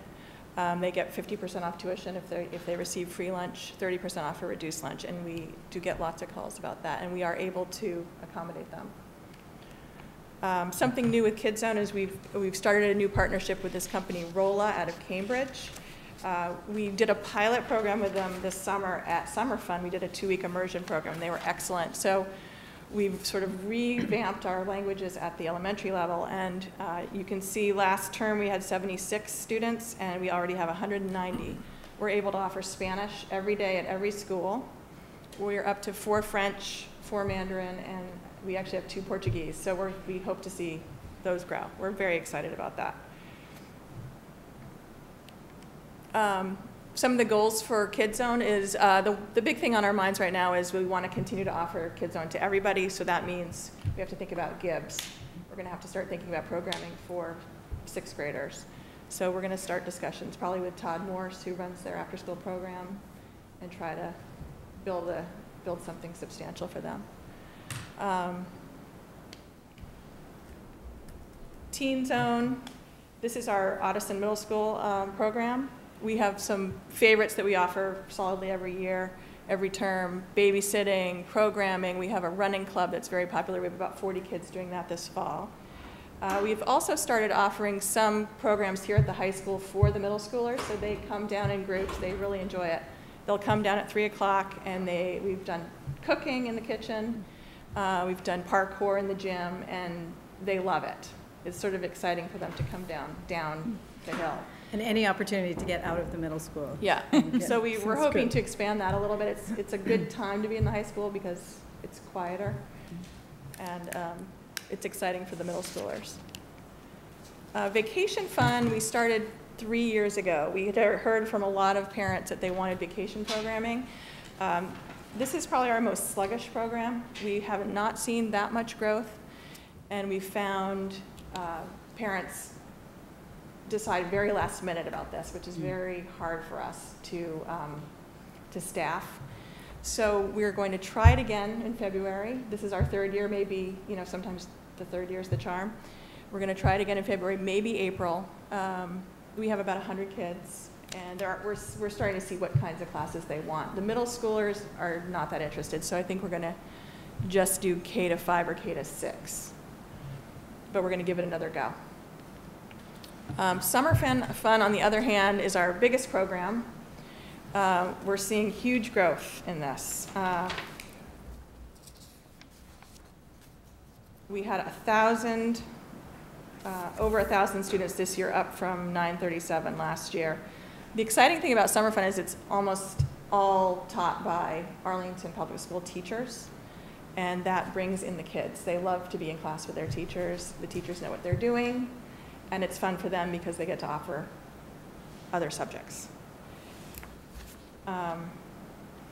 We have been approached by 2 groups who want to collaborate with us on Summer Fun next year. One is ROLA, the language program. They have about 20 Chinese exchange students coming in. We might want to work with them. And also the Tufts reading program is very interested in offering some afternoon programming for their students. So we have to figure out how to get them over here. But we see Summer Fun growing and growing. Some of the Summer Fun highlights this year, we have this middle school program called, the middle school age group called Day Trippers, and we expanded it into an art Day Trippers, a history Day Trippers. Chris Mahoney, a social studies teacher at Ottoson, did a history Day Trippers, took the kids to the World War II Museum in Natick. They loved it. Kayla McKenna is an art teacher. She did an art Day Trippers, an art appreciation tour. They went to ICA, Gardner Museum, MFA. And we're finding the middle schoolers really like to be out and about. They don't want to be in the Ottoson. What else can we say about Summer Fun? We contracted with Einstein's Workshop to provide good programming classes every week all summer, and those filled. We'll probably continue that relationship. And I'll just mention, we came before you last spring with Tom Zirk to discuss the 11-day camping trip, and we promised to come back and give you a report back on the program itself. It was a huge success. We had 11 students with a pretty balanced mix of boys and girls. It was 11 days. They went up to northern Maine, and they went on 2 different excursions, one on a kayaking trip and one on a canoe trip, and then they were hiking for the rest of the time. And the kids were really wiped out when they got back, but it was a huge success, and we're hoping Tom will do it with us again. It will certainly be easier from a planning standpoint, but the kids loved it, so it was really great.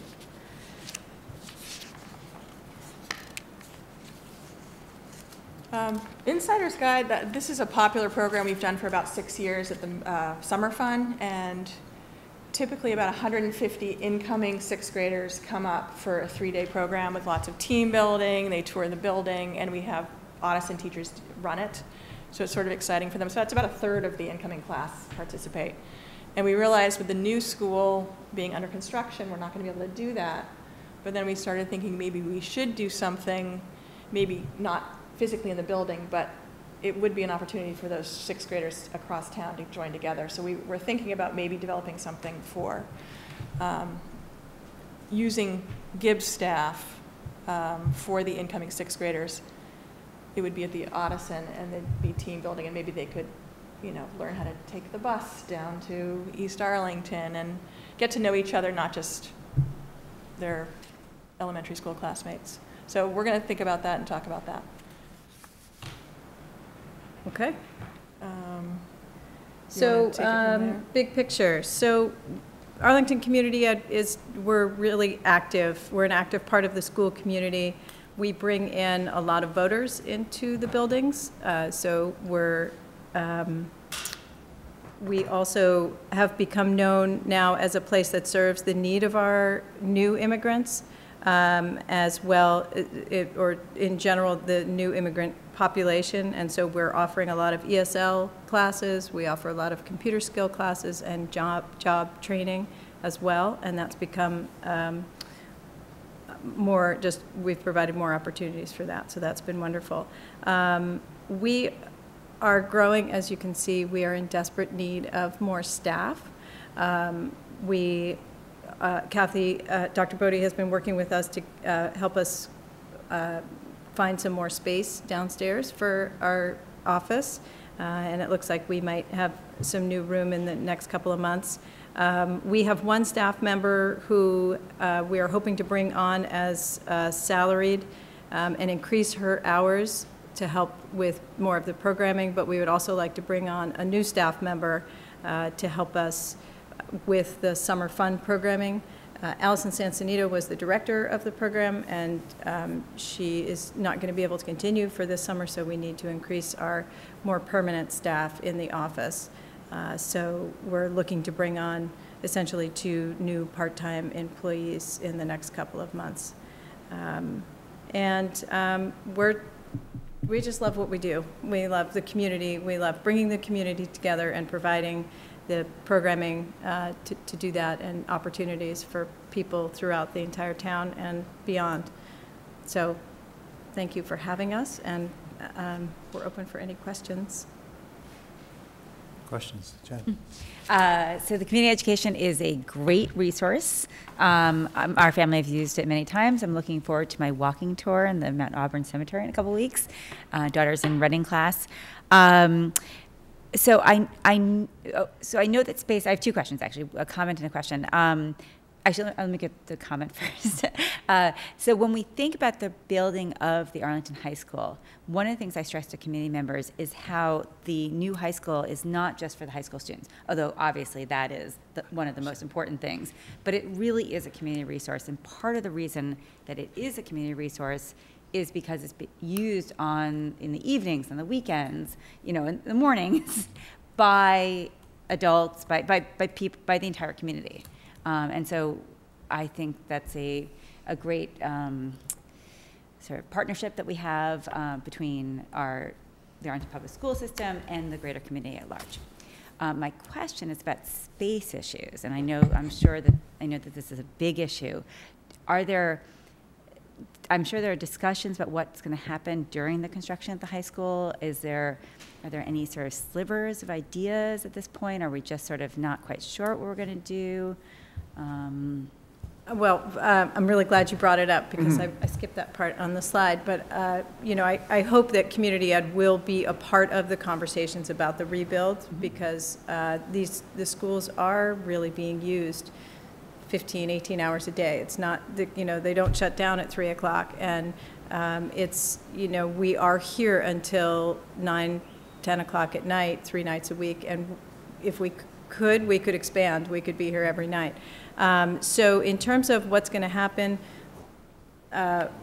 we don't know yet. We're hoping, we've been talking about ideas about where we might be able to go temporarily for some of our classes.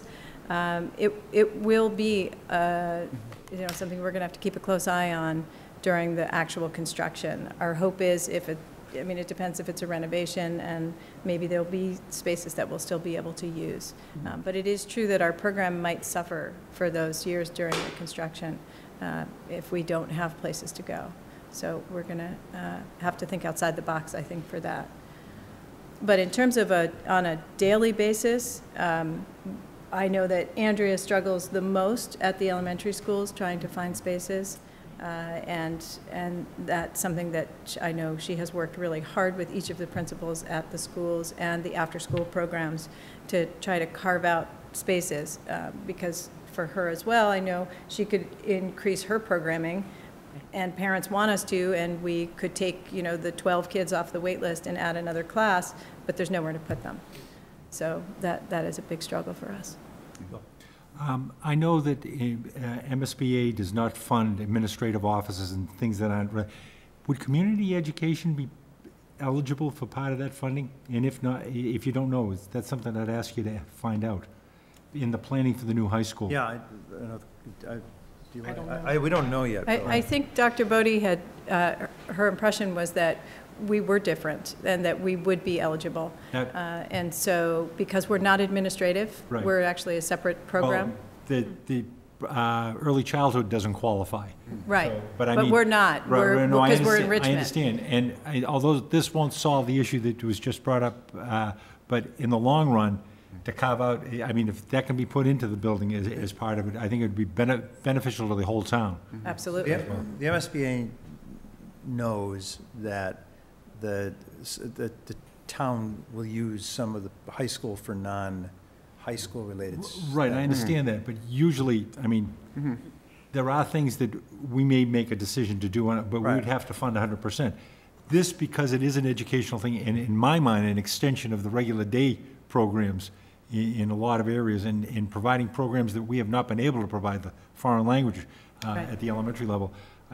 I think we could, I'd like to argue for support. Well, when the design team comes, when the design team is selected, they're going to come and look at everything that's happening in the high school right now, every single program that's here, and so there'll be some dialogue at some point. So I would ask that if there were a way for us to be involved in that dialogue, I think that would, I would appreciate that, because I think that our program often is misunderstood. I think people think of it, you know, as a daycare, or, and we're really quite unique in what we do. And if there were a way that we could, you know, create space here at the high school and even, you know, at other elementary schools, that would be helpful on a different level. There'll be town meetings, there'll be public meetings with the designers as well, so there'll be a chance to get involved. If it does, just let Kersey know. No, you can let both delegates. No, both of us know. Go ahead. We're Actually, both on the committee. We're both on the rebuild committee. Great. Yeah. I was wondering if you need space for your offices and stuff, if there won't be any space opening up at Addison when we move the 6th graders off to Gibbs. And especially since the construction here is coming on, you know, that would give you a few years in a nice, stable, quiet, non-construction environment. Well, we're certainly open to any ideas. What I was hearing that there's a lot of movement at the middle school, so I think it would we'd wait and see. But it's convenient for us to be here because our programs are here.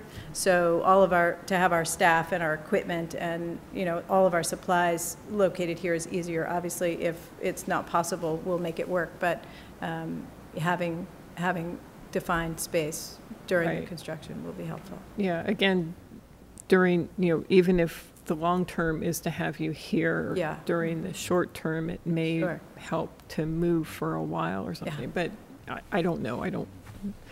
It's a thought. I mean, certainly the construction project ahead of us presents two questions and two challenges, both in terms of how you're going to operate during that process, and also the interesting thing of what you view as things that are great things to have in a high school building that might help support the program. But I would encourage you to think seriously about moving as much as you could up to the Addison, because the space will be a little better in the immediate future, and that might help you through the construction. Though we will be running a high school here. We don't know how we're going to do it. We don't know what the configuration will be. We don't know if we're going to demolish non-classrooms, build classrooms, and rotate through cyclically, or get a bunch of portable classrooms and tack them on Schuler Court or something. But there will be a high school in Arlington every year through the construction. So So if that's the case, then we can use those classrooms for most of our classes. So it might be a more difficult environment to deal with. I mean, the whole thing with public education, let me tell you, the story is, if you're a new teacher in a building, or if you are in a building and you see one of your colleagues retire, it seems to be automatically a scramble for anything left behind in terms of both space and stuff. So thoughtfully use the relocation of the 6th grade out of the Ottoson to your advantage is my, I shouldn't be saying this on mic, but that's sort of a good strategy, that if you can claim some space up there that would support the program, especially because you do service middle school kids, that would probably be to your advantage. Okay, thank you. I think you'll be in contact with the superintendent as this goes forward. Just one point, it's important to recognize that I think all of the expenses for this program are paid out of fees, right? So we are self-sustaining. You're a self-sustaining program. So I think it's important for the people, you know, the millions of people watching tonight, to know that this is a self-sustaining program. It doesn't take up any dollars from the school department's $66 million budget, and that's been one of the. That's a tribute to your leadership and the leadership of the whole department. So. Great program. So I wanted to make sure everyone knew that. So thanks for all your good work. I think we're working very hard on the building project to make sure there's minimal or no interruption to programming, both certainly educational programming for students, but also for all the programming that you guys offer. So that's a focus of this rebuild. Thank you. All right. Thank you very much for coming. It's a great presentation. Good night. Thank you. Thank you. Thank you. Rod, you wanted to add one thing? Yes, not to belabor a point, but going back to my report, I in no way did I want to insinuate that the attorneys that we deal with did not do a great job, or, you know, I don't want to jump to that conclusion. I hope that wasn't taken out of my report. My report was strictly to say these are the findings that were found, and that going forward, this is what we need to do in order to correct those actions. So at no point am I wanted to make any type of implication or generalization. I hope that wasn't anyone's interpretation from that. It's just the fact that this is what needs to be done, and this is what's going to happen moving forward. So I just want to make sure. I have no idea how these findings came about, and as Allison has said in the past, that sometimes, you know, it depends on the reviewer that you get with CPR, and you know, we could have got a CPR person that did not find any of these things, and then in the next 6 years, you know, or what's the next cycle in Civil rights has 6 years. 6 years, you could get somebody to come in and find 9 other ones that were not found this time. So I just want to make sure that I go on record saying that I have no idea what happened, but moving forward, my goal is just to make sure that I'm correcting these actions. All right, thank you, Rod. Yeah, go ahead. I just wanted to jump in. We didn't feel that you said that at all. We weren't, that was not our interpretation. It was us who are saying, from our knowledge of what's gone on before, we're questioning what's happened with the attorneys and with their oversight of things. Nothing to do, this was before you came on board, nothing you said tonight. Absolutely. Nothing. All right. Yeah. Yeah. Just want to make sure that was clear. Oh, yeah. I just want to have one thing. I agree, I concur 100%. My issue, and I want to emphasize it, the date on the handbook for the elementary in our webpage is December 2015. That says it right there. Okay. Thank you. Thanks very much. I neglected to say that Dr. Bodie is away at a conference. So that should have been like the very first thing to say. You know, why is the superintendent not here? She's at an educational conference, and Rod is in charge, and everyone else is in charge, and the district is running great. And the school committee meeting is, you know, 30 kind of minutes 30 behind. minutes behind schedule. It's not that bad. I do the best I can, Cindy. Okay, go ahead. I'll You try got to the go minority quickly. report. Go ahead, Rod. All right, You so got 30 seconds. No, take your time. So you've asked before for student data. So the first slide is the student data of what our student population is. Of our, right now, 5717 students as of, I think, October 1st. That includes the preschool. 71.96%, almost 72% are white, almost 12.56% Asian, 6.37% Hispanic, 3.67% Black, and then 5.2% two or more races, and then small percentages of Native Hawaiian or Pacific Islander or American Indian. So if you go to our all employees, our staff, it's not quite the same. We have a higher percentage of white staff than students in the district. Overall staff, and this does not include our substitutes, coaches, community ed, about 88.88% white, and smaller amounts of Asian, Black, Hispanic, and other races. And then there's a substantial a number who do not self-identify. Is that N? Yes, that N. Is that what? N? N is not self-identified. Oh, okay. Yeah, sorry. For the new hires, those are since last year. Oh, you know what? Oh, the new hires really should be from 10/1/2016. Sorry, that's a mistake there. So it's from last year until this hiring season this year. 178 total. That includes teachers, teaching assistants, and others. And that's where, again, the majority of our candidates, the majority of our applicant pools tend to be white applicants. But we have, 7 Asian, 7 Black or African American, 10 Hispanic, 1 Indian, and 9 who are not self-identified. Then I break it down into by AEA employees, so that's teachers, anyone in the Unit A bargaining unit, 513 people. It's again 88 point. I think that percentage at the end is wrong, but 85% white, 3.7% Asian, 3.7. No, the percentages are wrong, I think there, but 11 Asian, 5 Black, 9 Hispanic. We have to review that. But the majority, again, white teachers and people in that bargaining unit.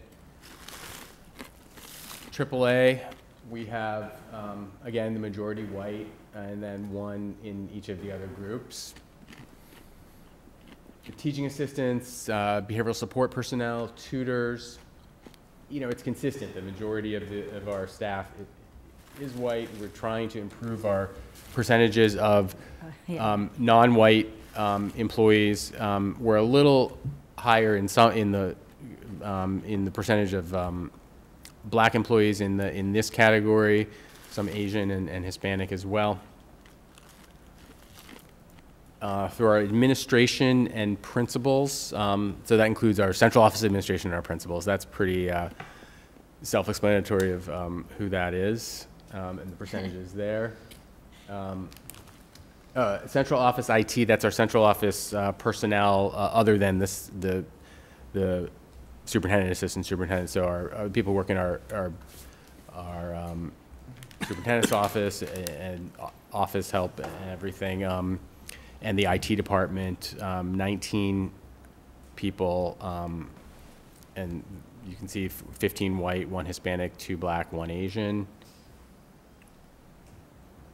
Unit C, so secretaries and people in those office specialty positions. A lot of long-term employees in that unit, 31 white and 1 Black. Arlington after-school employees and daycare employees, the people who actually care for the babies who are the children of our teachers who work with the babies. The breakdown there, again, majority white, 41 white employees, some non-identified, 2 Asian, 2 Black, 3 Hispanic. maintenance, transportation, and food service. A little more diversity there. Majority white again, but we do have some more Asian, Black, Hispanic representation, and then quite a few not self-identified who may fall into any of those categories.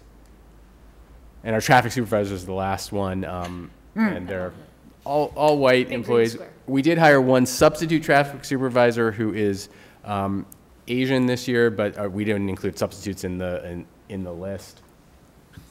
And then we have some other breakdowns that we've done, sort of comparing the staff and student percentages. Rod mentioned the RIDES program through Harvard that we're working with. One of the RIDES coaches helped me with this, so the next charts that you're going to look at. So you can see more of the breakdown and where we're going, and I think where we need to get to, and I think where a lot of districts need to get to, and a lot of districts aren't there yet. And in districts that have lower percentages of white students than we do have incredible disparities and have high percentages of white staff teaching more non-white students. We have a disparity, but not as great as some districts, but we still want to close that disparity and try to recruit and hire and retain more teachers and employees who represent the students we have in the district. So we see just white and non-white, what the breakdown is. And 28% of our students are non-white, only 11% or so of our staff overall is non-white. Gender, so staff predominantly female in the schools, and that's typical, I think, in most school districts in Massachusetts and across the country. 768 female, 214 male, and then the breakdown by job function. And so you can see all of that, and that's it. So I know you've asked in the past for more of comparisons, I hope that helps a little bit. We can still improve these presentations more in the future and get more data, but I just want to do that quickly. Cindy. I really want to thank you a lot. This really helps. Kelly Piggott helped a lot in my office for doing this. That's exactly that first one with all the colors is exactly kind of how I've been trying to, make the numbers. But that is such a great visual, and I really appreciate. I really appreciate all of these. This is great. This is exactly what I've been asking for. And so it shows that we've made some progress, and we continue to work with the Mass Partnership for Diversity in Education and with our principals, all our administrators, to increase diversity, and we have ways to go still.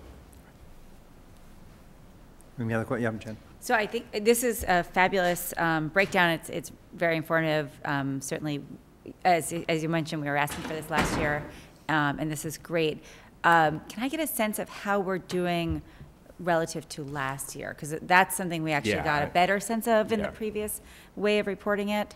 Are we sort of staying the same? I think we're staying about the same. I mean, I think we've added, I think what I mentioned in the overall staffing report last time is just, we've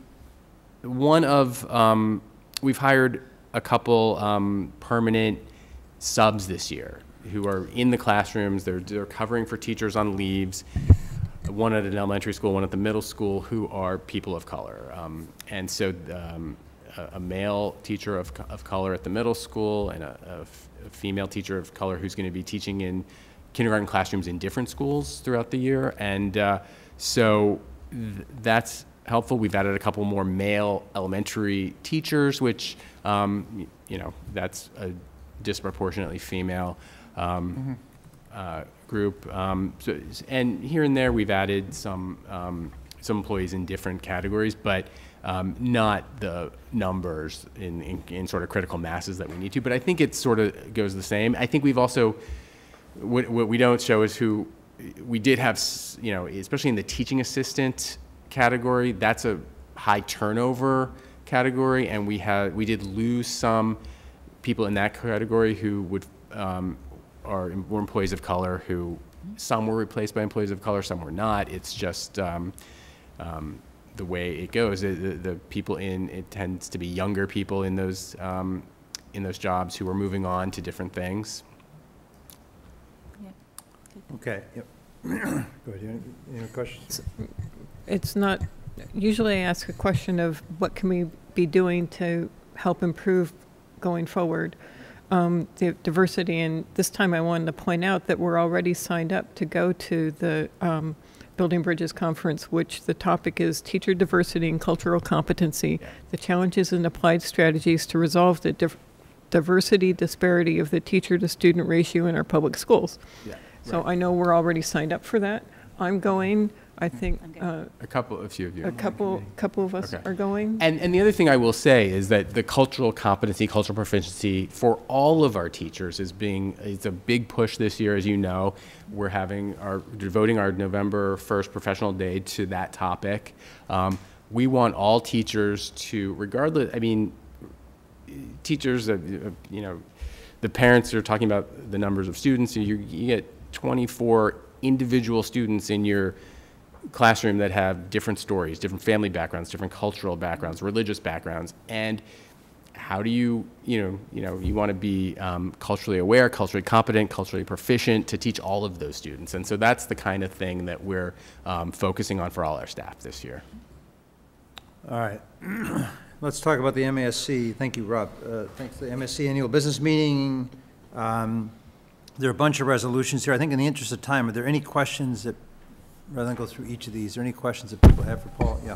I think that the resolution 1 is problematic in that they're seeking to use the March count for Chapter 70, and the Chapter 70 budget, the foundation budget calculations based on October 1 is sort of a necessity in order to get data available for submitting House 1 in January. So you'll be voting no. Unless there's some nuance that comes on the floor, I'd be voting no on that, unless you the rest of the committee had a strong opinion any other way. Strong opinion.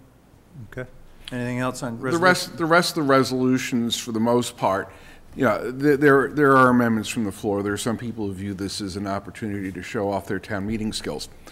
Okay. And most school committee members in towns have town meeting experience and are often quite good at it. But depending on the amendments and the discussion, most of the rest seem to be things that we could support. Okay. Thanks for, yeah. Need a vote? No, we don't need a vote on these all. All right, let's move on. The superintendent's report, superintendent's not here. I'll kind of give an update on the building committee, and Kirsty will join in. We are down to 3 different design firms. The way the selection process works is the school department, the town gets 3 votes, and then there's, I think, 9 or 10 voters who are on the designer selection committee for the MSBA. 13. 13 of them and 3 of us? Okay, yes. There you go. So there's 13 of them and 3 of us. We'll hear 3 presentations from 3 design firms on the 24th of October at the MSBA headquarters, 40 Broad Street in Boston, starting at 8:30 in the morning. So if you're free, it might be worth going down. They come in, they make their presentations, 30 minutes each. There's a question and answer period, and then we vote. Then the town gets to say who our preferences are, and then the members of the selection committee listen, and then it's a vote, and it's a weighted vote. You get 3 votes for your top choice, all the 16 voters, 2 votes for your second choice, 1 vote for your third choice, and then whoever gets the most points is the design firm for the town. Yeah. Could you say something about the process where you're getting to know those design firms as a committee? Oh yeah, so we went beforehand. Yeah, so there's a designer selection. So the district put out a request for proposals. We received, I don't know how many proposals it was. How many, John, was it? 10? 40. For designers, I think it was 9. John, the mic. It was 9. I think it was 9. 9, and then 9, and then we had a committee review the 9. They ranked them, and then we went to the MSBA meeting and we articulated the top 3. So I was the spokesman. I was the one who said that our top 3 choices are HMFH was number 1, number 2 was. But we didn't. What was it? We couldn't list them as. We could only rank our top 3. We couldn't list right. 1, 2, 3. When you voted, there HMFH came in first, Feingold. And Arrow Street. Yes. Yeah. So that's right. So that was how the design, it was our subcommittee came out with those three. And then at the MSBA meeting, we articulated who our top three were. And they went with our top three. Yes. They all did a vote. They did a vote. But And before they voted, we got to speak and say what the town's top three was. And the vote came in similar to the town's select. Great, thanks. Yeah. So I noticed one of them, I'm not remembering which one, it does not have experience doing a public high school. Was that noticed, or? Yes. Yeah. And they came in third. Distant third, but they were invited to make a they were invited to, there was initially a motion to only have the top two make a presentation, partly for that reason and partly because of distance. But they were given the option to make a presentation on the 24th, and I don't even know if they're going to go through with it. We just don't know. Because it's, cost of architectural firm $30,000 to $50,000 to put together these proposals. So that's that.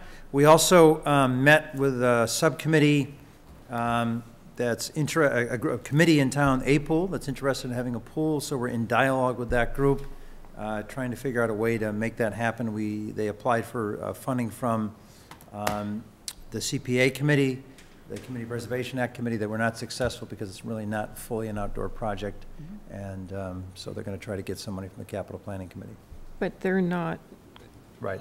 If they go forward, they can't be, there's real limits on the interaction between the pool and the high school, and basically it's a separate project. It's separate project, separate architectural you firm, not part of the MSBA process, totally separate. It has to be very severable. Yeah, but we're we're in dialogue with them, we're in communication. So, 600 people in town signed a petition that we should look at it, so we did. Go for it. 640, something like that. I can't think of anything else to update the group on. The website, if you haven't got on the website, it's good stuff there. It's really informative. Kiersey and Amy Spear have done a great job. We're going to be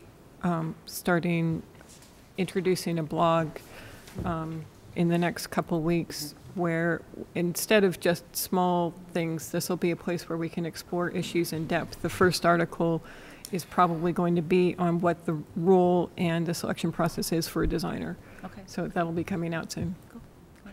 And I would say that, with the designer will be selected on the 24th, and then a month, it takes a while to, sign a contract and all that stuff, and then you get into the end of the year. But sometime right at the beginning of the year, that design firm will start a dialogue with the community. We haven't figured out how it's going to work, but that will happen. Yeah. I'm just wondering, I have no idea if it's like. Yeah. I can come over here. I have no idea if it's too early in the process or anything for any of this, but are there any ideas yet about like big changes that are going to be happening with the new building? Big changes. A whole new building. Well, big changes. Yeah, I mean, all that is so great question, Theo. All of the designs, the initial designs that the design firms gave us show different configurations for the building, and so it's too early to tell exactly what's going to happen. And in the design phase, they'll start to think about how they're going to do things. This is a complicated site, because it's highly restricted. There's not a lot of room. We can't really build in the back of the building. We have to use pretty much this footprint, and so it's a complex process. It's an expensive process. We may have one of the most expensive schools in the state because of the size of our footprint. But a lot of exciting things will happen, and educators will be involved, and students will be involved too. There'll be an opportunity for a lot of input from, as Mr. Thielman just said, students, parents, teachers in the design. It won't just all of a sudden show up. You come to school some morning and there's a new building. Yeah, it's a multi-year project that might not be finished until I'm really serious. You're saying big changes. What do you think are big changes, and what would you think are good things or things you're anxious about in terms of the building process? I mean, just one thing I've heard a lot about, like there'll be a lot of interest in is an indoor track. I know is a big thing.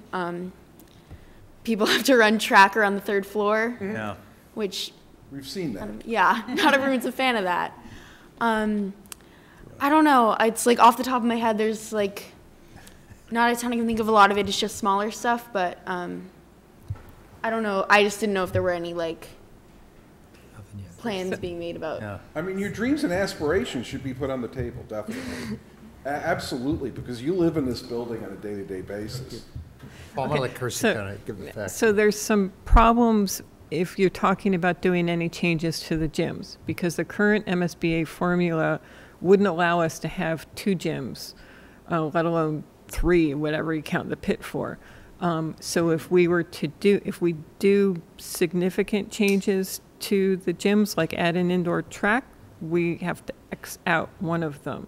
So it's going to be trade-offs, and we're going to have to discuss as a community, both the students and the community members and parents and the teachers and everyone, about how we want to, what trade-offs we like and what ones we don't. And then it gets even more complicated because like some of our gyms are on capped sites, and so can we mess with them? It's not clear. So it's a really complicated project. But we're told we can engineer anything, so that's what. Yeah. The good news is, when it's finished, you'll be able to pay taxes and pay for it. Yeah. So this is very much about our hopes and dreams as a community, and this is a community resource, and I think this is really exciting. I do want to say that the MSBA will have a heavy hand in this, and that it will not be entirely us as a community's decisions about what happens with this place. But one of the benefits is the enrollment number is significantly larger than this school is designed for. Yes. So it's at 1755, which may give us the opportunity to do things that we might not have been able to do had that enrollment number come out lower. So that's potentially something that could, I mean, I don't know where we're going to put those classrooms on this site, but I mean, potentially it could be some more interesting things happening. And it's also possible, important to remember as a community, that we can decide to fund ourselves certain things, like a black box theater that MSBA will not fund, but other towns have decided this is something we need in town, and we're going to fund it by ourselves. So it's important to keep that as an option as part of the discussion. Yes. Exactly. Yep, and it will be. All right, so consent agenda. All items listed with an asterisk are considered to be routine and will be enacted by one motion. There'll be no separate discussion of these items unless a member of the committee so requests, in which event the item will be considered in its normal sequence. Approval of minutes, school committee regular meeting, September 28, 2017. Approval of warrant number 18062 dated 9/28/17. Total amount $360,447.54. So move. A motion by Mr. Hayner. Second by Mr. Schlickman. All those in favor say aye. Aye. All opposed? It is passed unanimously. Okay, now we're in the subcommittee reports. Budget subcommittee. Okay, Dr. so Allison. budget. We meet next week on the 17th at 5:30 here. We're going to be having more discussions about what the new budget book will look like, as well as finalizing the budget calendar. I've put the budget calendar on for first read. It looks like we don't have paper copies, but it is available electronically. It's the same calendar that you've seen each year, just updated with dates. The thing which was keeping it back was I had to reach out to FinCom and get the date for the meeting, but that's on there too. Right now it's scheduled for March 21st, which seems to work with everyone's schedules. So I know it came late, but I thought for first read it's reasonable. If you have more questions about budget, come and talk to us on the 17th. I just have one thing. I think that given all of the input that we've had by parents and on the kindergarten aides, the fact that we used to keep our classes below 20 in kindergarten, and there are only 5 classrooms we have that are less than 20 now. That's almost 80% of our kindergartens. And the fact that all of the curriculum has been upgraded. Those two things, I think, are really, I would really like to see if the budget subcommittee can just get some numbers, like how much does it cost to take a halftime person to full-time? Given that we have 24 of them, then how much does it cost? I really want to know the cost per, and can we, in fact, can we move some of them? Can we move all of them? Can we figure out a way? Because I agree that, I mean, I think it needs to be a priority for next year, and I know that those talks are coming, but I think we really need to look into it for this year as well. This is really starting, I mean, there's just, it's you know, just one of those alignments of things that have happened, you know, new math, new reading curriculum in kindergarten, and the fact that we used to keep our classes they all used to be under 20. That was a thing that we really tried to do. And, you know, you look at these numbers now, and they are all over 20. I mean, there is now, and the ones that are under are 18 and 19. They're not even like, we used to have 14s and 15s. That's doable, I think, for one teacher. But I really agree that especially with the uptick in curriculum, but that those additional students. So I would like to recommend that budget, if you can, get those numbers and take a look at that. I would really appreciate that information. So we would need help from the administration. Would this be possible? Sure. Okay. So we can, yeah. so we maybe, can I can add that to our agenda. That would be great. So why don't Thanks. we aim for, I don't think we need a motion for this, but if you're meeting next week, Yeah, we can get a report on the 26th. that'd be great. Our next, is that possible? I mean, so let's try to at least get something by the 26th. So the meeting of the 26th will report out what we've learned, okay?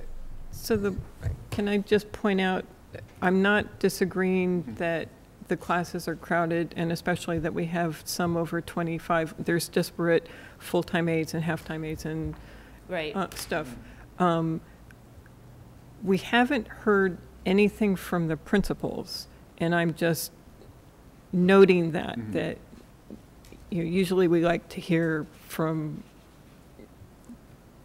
just the administration. They have a hard time. They probably have a hard time. They already told us what they wanted, and we tried to do that. So this is, and I think they understand that. I mean, at this point in the budget cycle, it's hard to change this year's budget, and I know that it is too. I just want the data to understand how many are full-time, how many are half-time, how much does it take to move that forward. I know that we may not be able to do anything, but I feel like we need to at least look into that and see. I think this has permeated another subcommittee. You're going to hear from Paul in a minute. Yeah. That possibly, I don't know if the 26th is too early, but I was going to recommend under future agenda items to review the system-wide policy of teaching assistants, not only at kindergarten, is it just numbers? Wow, we need to look at it as a future agenda item. That's all I'm asking. Oh, okay. So, yeah. Sorry. I just want to remind the public why our budgets are so tight. One of our problems is that we have increasing enrollment, and our sort of enrollment growth factor is not quite adequate. It's better than it was before, which puts an increasing strain on our budgets, so that as we add students, we don't quite have the resources. This is something that communities and parents can advocate for. They can go to town officials and say, the schools need more money. Because, you know, as it is, given sort of our set commitments, there's very little money left over that's discretionary. Right, and we don't have the space and the money to open new classrooms. Right. So this is kind of the thing that we have to do to. But if I may, I think it's our responsibility, and Cindy just brought it up. We have to wait for the town to come to us and give us the money. I think, and I agree with you. No, I'm saying. I think we need to, the parents have come, we're listening, we're now talking about it, to advocate for this thing.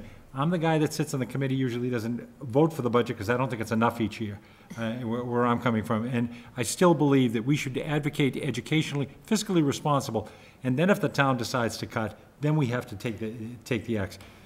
That's a philosophical discussion. We have to be the advocates for this thing, but we also need the numbers and the rationale to support it. Sorry. So. Sorry. I'm just saying that parents can also advocate to the town. Yes. So they should advocate to us, and they do, but there's also another step. Go to the town and say, you know, the schools are really stretched thin, they need more money. And so do that, you need to talk to the town manager and the selectmen. There are 5 selectmen and a town manager.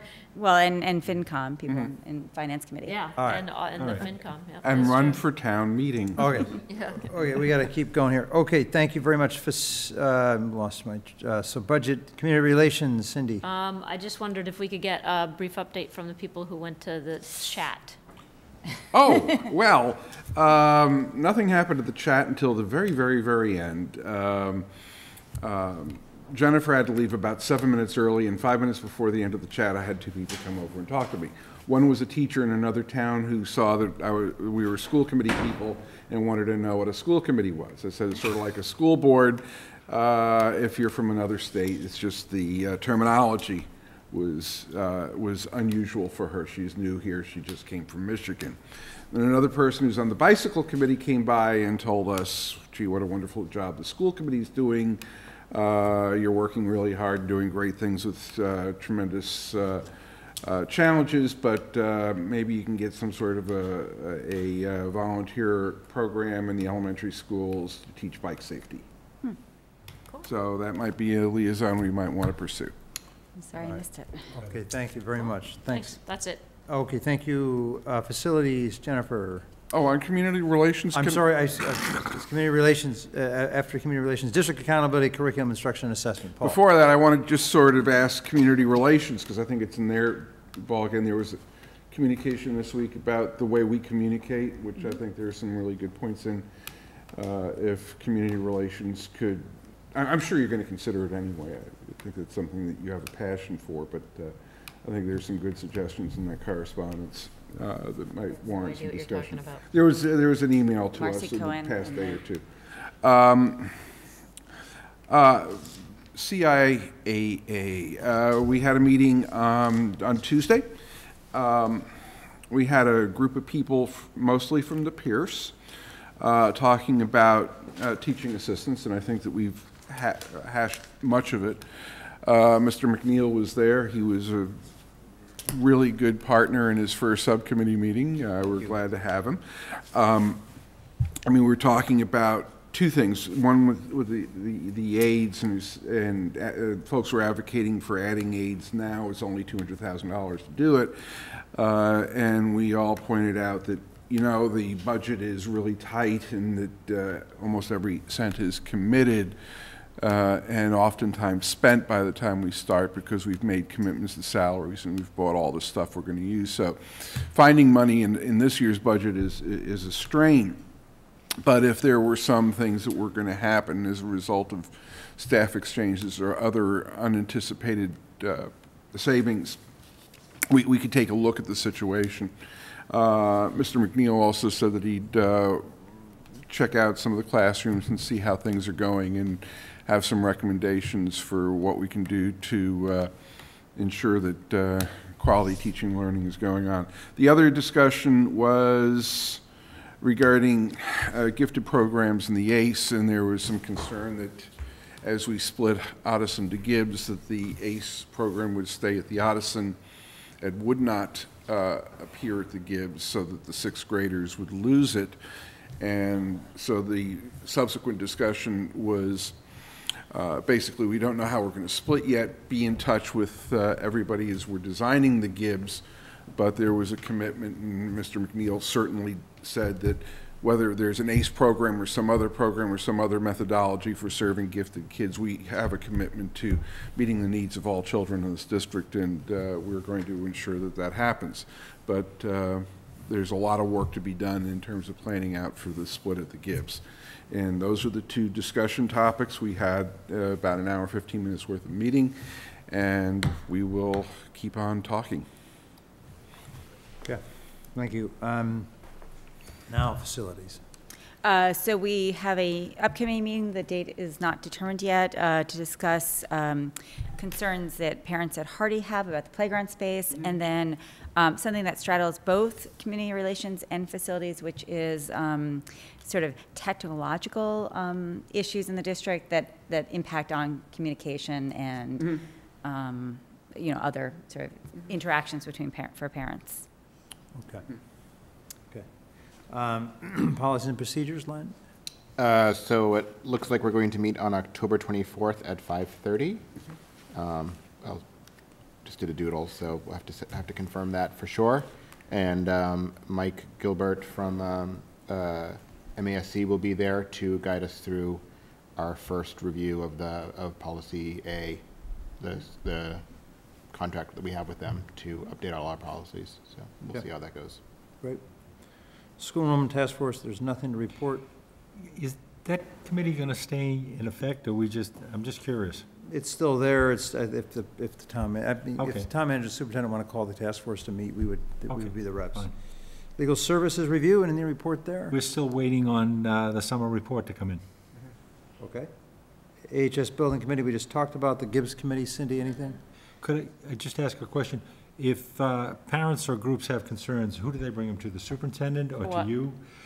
Programs at Gibbs and stuff, future programs and stuff, the asking questions about what's going on. So I think step one is they're working right now on a schedule. There is a meeting that's, we don't have a definite date, but we're looking at November. So a public community meeting. A community Yes, meeting. community meeting. Okay, Yes. great. Fine, Yes. I'll tell them. Yes. about All right, that. great. Thank you. Yes. Yes. Okay, Warrant Committee. Everybody got paid. Any liaison reports? Bill? Stratton PTO met the other night. They talked about a special initiative funding. Mr. Stephen Levy will come. Consulting, 19 teachers volunteered to participate. I got a brief view of it. It's a phenomenal program. The children, it's thematic. The children will work on projects and stuff. He brought about 75, what I thought were published books and stuff, and what they were documents and things that the children had produced all over. And one of the projects they had came from Lexington. They researched where the name Lexington came from, and they never found out. They got a lot of history and stuff. They think it was named Laxton, a place in England, but it's an interesting program, so they funded that. There was a discussion on kindergarten teaching assistants. You heard that tonight with some of the speakers, and I shared that the Budget Committee will be coming with a presentation in the future. The Permanent Town Building Committee met. They gave an update on Thompson, Hardy, and Gibbs. Okay, thank you very much. Is there, sorry, can we get the update? Can we get the update on Thompson? Thompson is still being worked on, and there are hopes that it'll be completed. Gibbs is a phenomenal program. They showed some pictures, and I'd ask John if I say anything wrong or leave anything out. 85–90% of the demolition is done. They It's found. even higher than that now. Pardon me? It's even higher than that. Oh. It's done. They found some issues with the third floor windows leaking. They brought a giant paperweight, a piece of steel that looked like it was rotted wood. It's a very aggressive program. They're working very hard on it, and I'm very impressed with the communication and telling everything and answering questions. Hardy is going forward, and Okay, thanks. Yeah. On schedule, on budget, on time. Well, Hardy is not. Except for Thompson. Hardy, yeah, yes. All right. Will Thompson ever be done? It'll be. We're hoping. By the end of the year. Any other announcements, future agenda? Yep. The Children's Room Memories Walk will be this Sunday, October 15th at 10:30 a.m. at the Town Hall. It's a fundraiser from them. It's a wonderful time. I would invite the public to come. You can sign up then. They basically walk from the Town Hall up to the Heights and back. It's a very positive thing. If you don't know what the Children's Room is about, it's an opportunity to find out, to come out. It's a really good time. The second is Bridging Two Communities. Will be a potluck, will be coming up soon. Date, time, and place will be communicated to Arlington and Boston families involved in the METCO program. Great. Any future agenda items? Yep. Sorry. I mentioned before, I'd like something as soon as possible, but not necessarily right away, reviewing our policy, or if we have a policy regarding teaching assistants in the kindergarten and other primary grades. What are the criteria that determines part-time, full-time, and have a discussion about it. Could you just ask Kathy to give a report next, the superintendent's report? She can just bring it up. I think she could just answer it. I'm looking for a discussion on this now, okay? Yeah. Not just kindergarten, but at TAs in general, the concept, and mainly at the primary level. How do we, any thoughts, Rob, on how we do this, or? Are you saying there is a policy now? No, or is there? No, I'm saying There's there's no written policy per se. Okay. Yes, there's no But school committee policy. there's something out there that people make decisions on and what it is, and it may require us to come down with a policy in the future. I don't know. Yeah, I mean, there's a lot of factors that go into Yes. teaching. You're talking about general education TAs. Educational, yes, general education, not special ed. Yeah. Okay. All Thank you right, for so making that distinction. maybe just, we'll think of it. Karen, if we can just sort of have a discussion on general education TAs, how are they determined district-wide by the superintendent or staff? Right? That's what you Yep. want to know? Thank you. Yep, okay. Do we have an executive session, Ryan? Good. Great. We're only 9 minutes behind schedule, Cindy Starks, huh? Very good, very good. Why me? Well, because you kind of gave me the evil eye before. All I did was point it out. Don't say it on mic, it'll be the Recognize headline all on that paper. public No, participation. I shouldn't say that, I'm sorry. Okay, so we are now ready for a motion to adjourn. The motion is by So move. Ms. Starks. Second. Second by Mr. Hayner. All those in favor say aye. Aye. All opposed? The motion carries. Thank you very much. Good meeting, everybody.